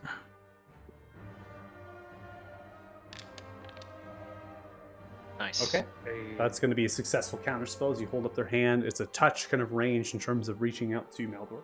And seems as they kind of reach out and without even saying they touch you or not, that fizzleness of this goo and things that are emanating from their hand directs you, Maldor, begins to subside from the counter spell, and they are going to maintain their posture, breathing heavily. Maldor, you're up next. Just looks back to Varys and kind of nods, knowing he's probably who did that. He is going to spend 2 sorcery points to quicken as a bonus action. Cast Vortex Warp on the target somebody. That sound effect was absolutely out of That control. was- That was That really was wild. That was wild. We went on a trip there. I He's have gonna- mine turned so low. He's gonna Vortex Warp on Thanos and drop him over here by Varys. That's fucking Fudge. sick. All right, Daisy, you can move your Awesome. Daisy, you can go ahead and move your token. if you wish. It actually didn't let me. 'cause Oh, it's not your turn yet. Okay, sorry, my bad. Right there? Yep. Yep. All right, so that was bonus action, and now he's gonna go to town. Yes, sir. 21 is going to hit. And that deals 17 points of slashing damage to come through the center point of the chest, then bleeding reddish blood as they pour through. Also wincing in pain from the blows. Second attack, 25 hits. Comes into the shoulder down, 25 points of slashing damage as you rip through the sinews of their bone and clavicle. They yell outwards, screaming in anguish and pain. Who was it that was going to die? Hasted action. Ooh.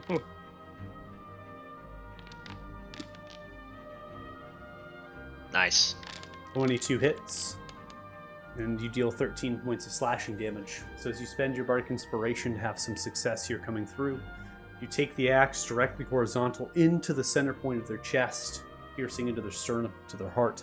They fall upon the great axe, begin to bleed from the mouth, and the helmet almost just kind of knocked off from the blast, revealing a feminine feature of an elf that's not necessarily an elf, but is a Cyrene in terms of a fey creature. They have tattering of necrotic flesh and lesions upon their face with purplish eyes. They stare at you. A small tear falls from it, and they simply whisper, as they fall upon your You are blade, released. lifeless without air and blood. They take that damage and are dead. Let's go. Gonna take our movement to come engage with Mr. Dragon Man. Mr. Dragon Man. Mr. Dragon Man. And that will end his turn. Mr. Ending Dragon turn. Man. Lucar, you're up next. Okay, I am going to end my Shield of Faith. I am going to haste myself.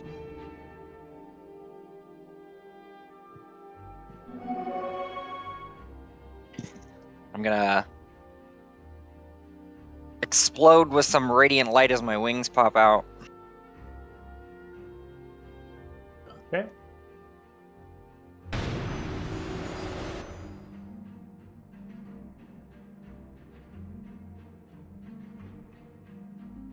I'm gonna go like 20 feet in the air. Okay.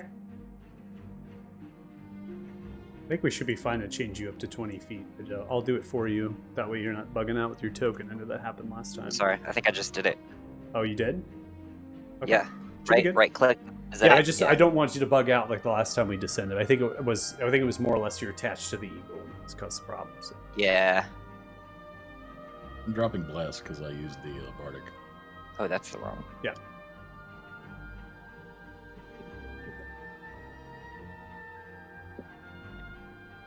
Am I in attack range right here? No, you were still 5 feet away. Okay, then I'm just gonna take my hasted action as an actual dash, Okay. and I'm gonna get behind him. Oh Jesus! Oh God, what is happening? 100 feet? Is that right? Well, you're That's still 100. That's 100 feet there. You'd be 5. You still be out of range there. You're You'd still be 5 still feet outside closer. of range. Still 5 feet Yeah, away. that's okay. That's okay. That's okay. Okay. Because I don't have another. I'm out of actions. So. Okay. That'd be it. All right. Ending turn.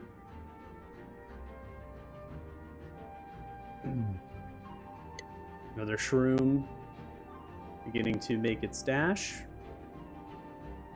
It's to here on 40 feet. Ending turn. Now come to the start of round 3. Grugash. Grugash turns its attention and focus at you. Now,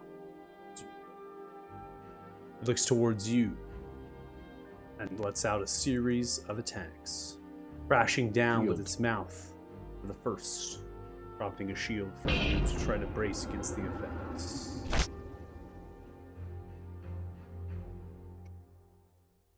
AC with shield is 28. Yep. 29 is going to hit you.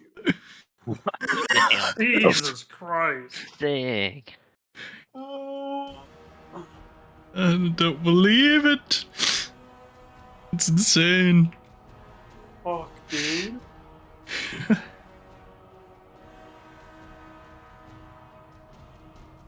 You take 27 points of piercing and acid damage, and that's after resisting.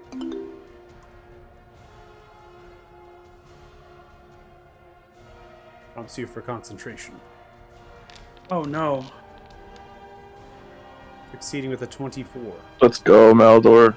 2 claw strikes come down. Natural 20 for the first claw strike. Come on. You're dealt 38 total points of slashing damage as they crash through your sphere, smashing you into the earth, Fucking A. prompting you for concentration. Well, I'd have to roll a 20 on this. 14 is a failure. You've lost the haste. Upon losing the haste, you are going to fall into a state of lethargy as it sweeps over you. Doesn't mean anything, but for the next turn, you'll be unable to do much of anything. The final attack is another claw strike as they cascade down upon you. 28 hits you as it comes through, smashing down. You are dealt 20 points of slashing damage. The onslaught coming through the mouth, ripping across, and the claw strike smashing down to the ring. The entire chamber is taking the motion and the movement and your bubble is cementing through the rock over a period, bashing through and slicing. Grugash looks towards you and smiles with razor-sharp teeth at Dribble Acid. I will feast on your bones. I will swallow you all whole, and you will forever remember me in Orcivis' domain, enslaved in your spirits and your souls, for eternity. It ends their turn. Thanos, you're up next. All right. Well, things got really fucking ugly all of a sudden. I'm gonna move 30 feet this way so I can see around the pillar. I'm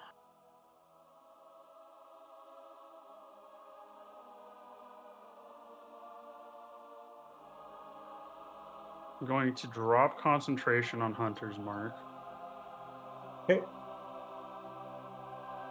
And I'm going to cast Hail of Thorns at 3rd level.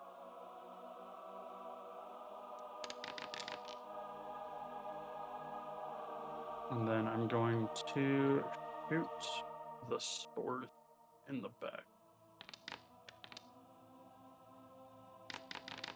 Start removing some of these off of the board. All right, so it's going to hit any creature within 5 feet. Grugash technically is within 5 feet based on target space. So the 19 is going to hit that creature. Creature is going to succeed on the saving throw against the Hail of Thorns. It's going to take 7 plus the 10, so they're going to take 17 total points of damage there. And then I'm going to roll the 2 saves, dexterity saving throws here, or the other 2. Grugash is going to fail, takes the total 15 points of damage dealt. And the other creature fails as well, 15 points of piercing damage. Alright, and hopefully we can get some of these off of the board before they become a problem. 21. 14 points of piercing necrotic damage. Creature lands directly into the head. Creature is dead.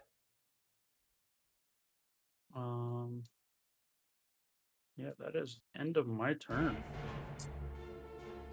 At the end of your turn, before we get to the creature of this Mignon, Grugash is going to take a legendary action, swing their tail in the direction of Lucar, who is floating at 20 feet into the air. They swing their tail at you, Lucar.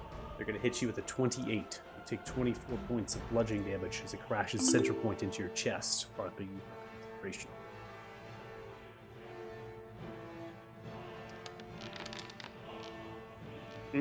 Natural 20 on the con save, maintaining your haste.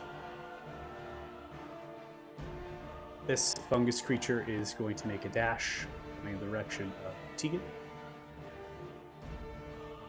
And it's going to end its turn. Varys, you are up. For a warning, we're at 3:15 in terms of time, so this will be the last round of combat, and we will end the session. I'm going to Psychic Lance Grugash. All right, coming across with the Psychic Lance. You didn't target again. Let me see. Roll intelligence. I don't see. I keep targeting him. It just doesn't apply for some reason. Yeah, I don't see the target come through there. Okay, so the Psychic Lance is going to deal 26 total points of psychic damage. And Grugash will be taking a legendary resistance, regaining 13 points, and succumbing to none of the effects, choosing to succeed instead. Okay. I will take my 30 feet of movement over here. In my turn. Ending turn. Erwin, you are next. It's difficult terrain to go up the That is the correct. vines here. That is correct. Oh, fudge.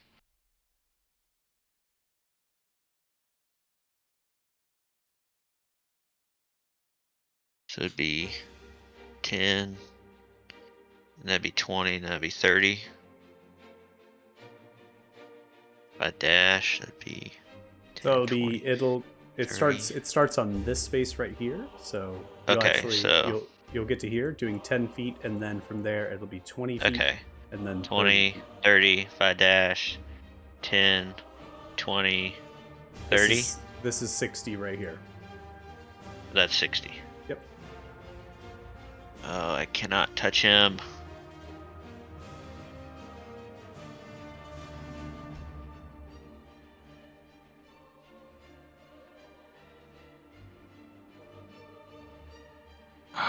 I just thought of something.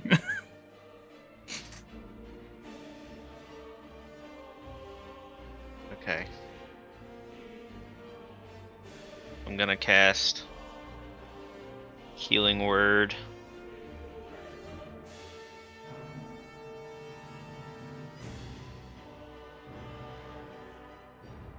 Second level.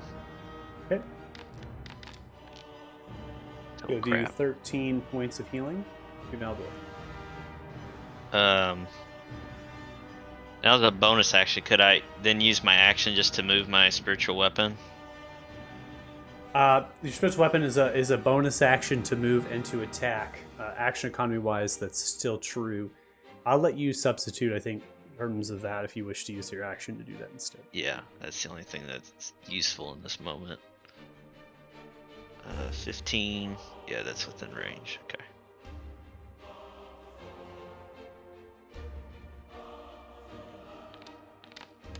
All right, come in with a thwack of the spiritual weapon. A 17 does not land. Swing through. Yep. And then I'm just gonna have to make my way. So 10. I can get there. Correct. Okay. Ending turn. Now come one of the fungus creatures coming to you, Tegan. Looks towards you and is going to try to pass you. Rolling the spores. We know you're going to succeed unless you get a natural one, so it's going to turn there. Tegan, you're up next.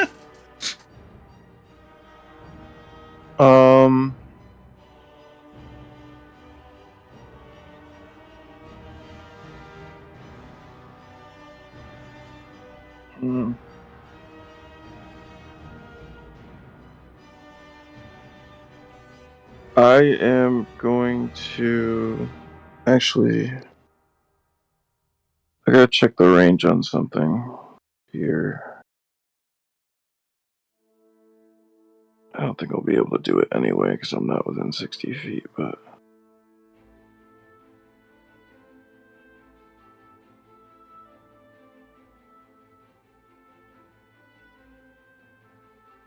Yeah, to within 60 feet, that's tough. There's no way I can just like barrel through these guys, right? You mean just move past them?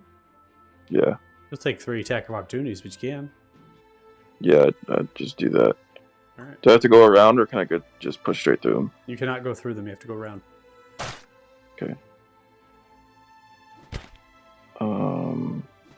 All 3 attack of opportunities miss you as they throw their meaty fungus fists at you. That's good. Meaty fungus fists. I like it. You need fungus foods. Quote of the day. Oh,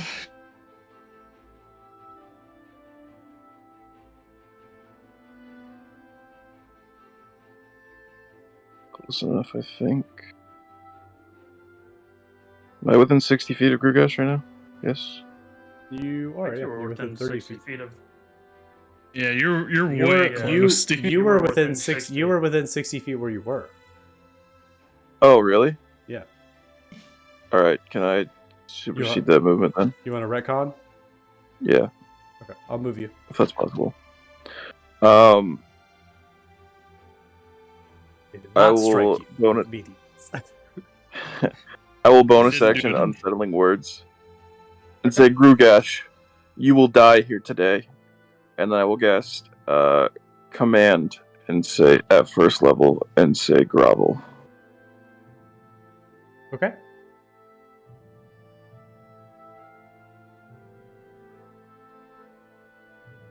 And I'll subtract the D10 from that. Doesn't need to. It fails with a 19. Okay. Well, I already used it, so Gotta use it. gone forever. Okay, so the target will fall prone and then end the turn on their turn.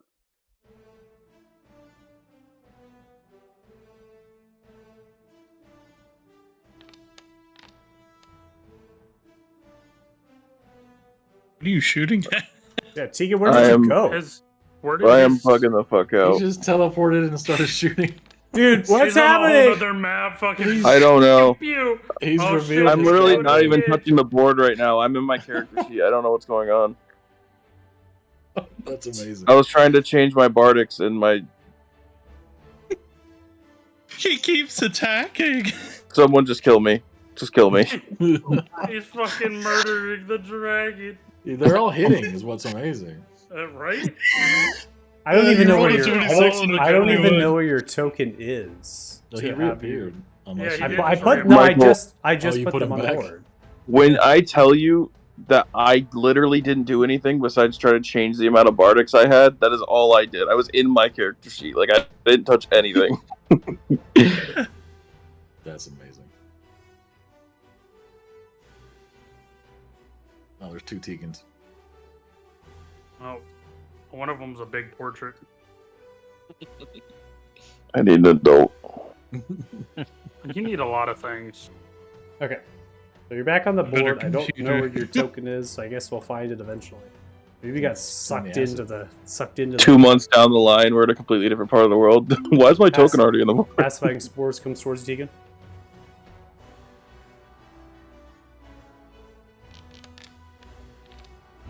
It's going to be a success. It's turn. I also, I don't know if it's lag or whatever's going on, but I can't edit the amount I have, so I have 2, and I will remove that. Okay. Said you have 2 of what? Bardic Inspirations left. Okay. It won't let me edit it. Yeah, you're 1,000 ping, so I think that might have something to do with this. Just a No, I tad. think it's more of a hardware issue. All right, it's a 2. I changed it for you. All right, Thank you. Maldor, you are under lethargy from your haste. Fortunately, you can take no actions or anything on this turn. We're gonna pretty much have to skip it. Yep. Lucar, you're up next. I'm fine at the Rip. end of my turn, though, right? Yes, you are fine at the end of your turn. Okay. So I'm going to fly over to his tail. Why does it keep doing this? Maybe it's because I'm in the air, but every time I fly up, it brings up this window with like a million things that say 30 feet, 40 feet, 50 feet. Yeah, that's Oh, the it's just showing tactical you the grid. distance. That's showing you the distance in space. It was Do you- wild. Do you not Okay. want to see that? I mean, do you- it's like filling half my screen. I don't know what it's It's doing. just the It's- really big token that gets crazy because it shows you Yeah. every grid. Yeah. Okay. Yeah.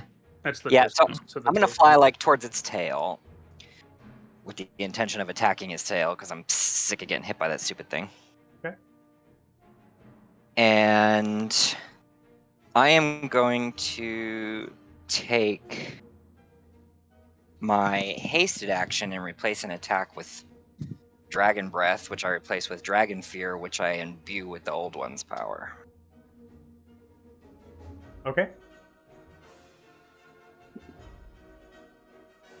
So, placing whether you're activating your gift, enveloping that into a roar of dragon fear, you begin to unleash that outwards.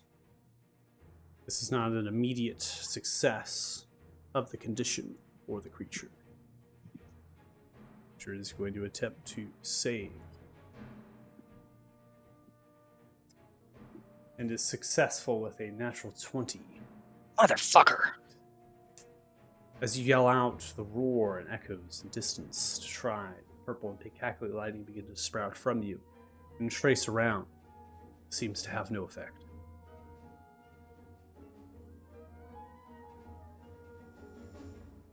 Now, is it everything within 30 feet of you, right? It's anything I choose. Anything you choose. There's no range on it? Within something. 60 feet? 30 feet? 30 feet. It's within 30 It's feet. 30 feet. Okay, there's no other available targets. That's fine.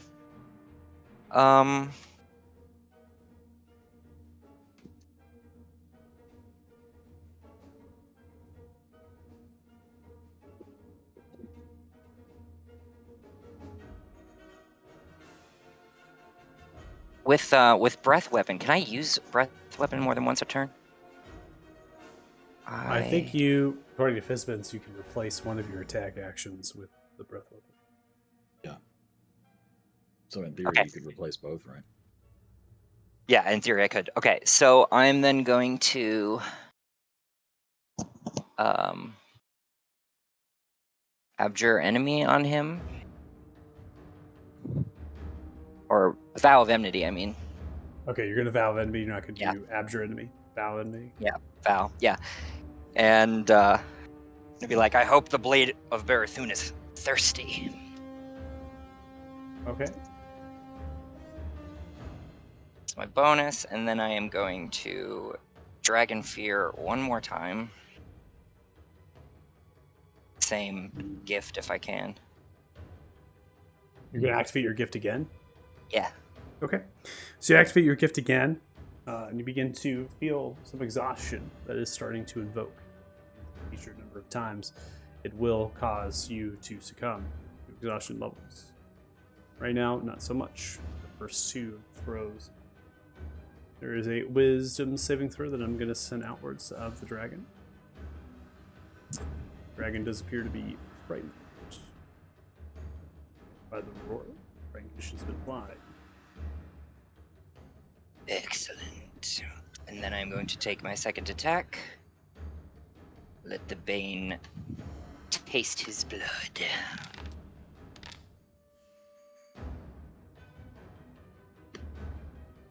29 is going to hit. I'm going to roll 3d6 for me manually.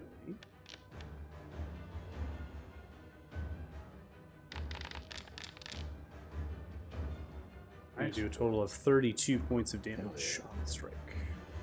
He's looking pretty rough, right? Yeah, have we laid into him pretty good? Swing the sword, whistling through the tail. It's penetrating through some of the scales. There's this necrotic shroud, seemingly protection of this dragon. I'm going to do a level 2 smite too. Okay.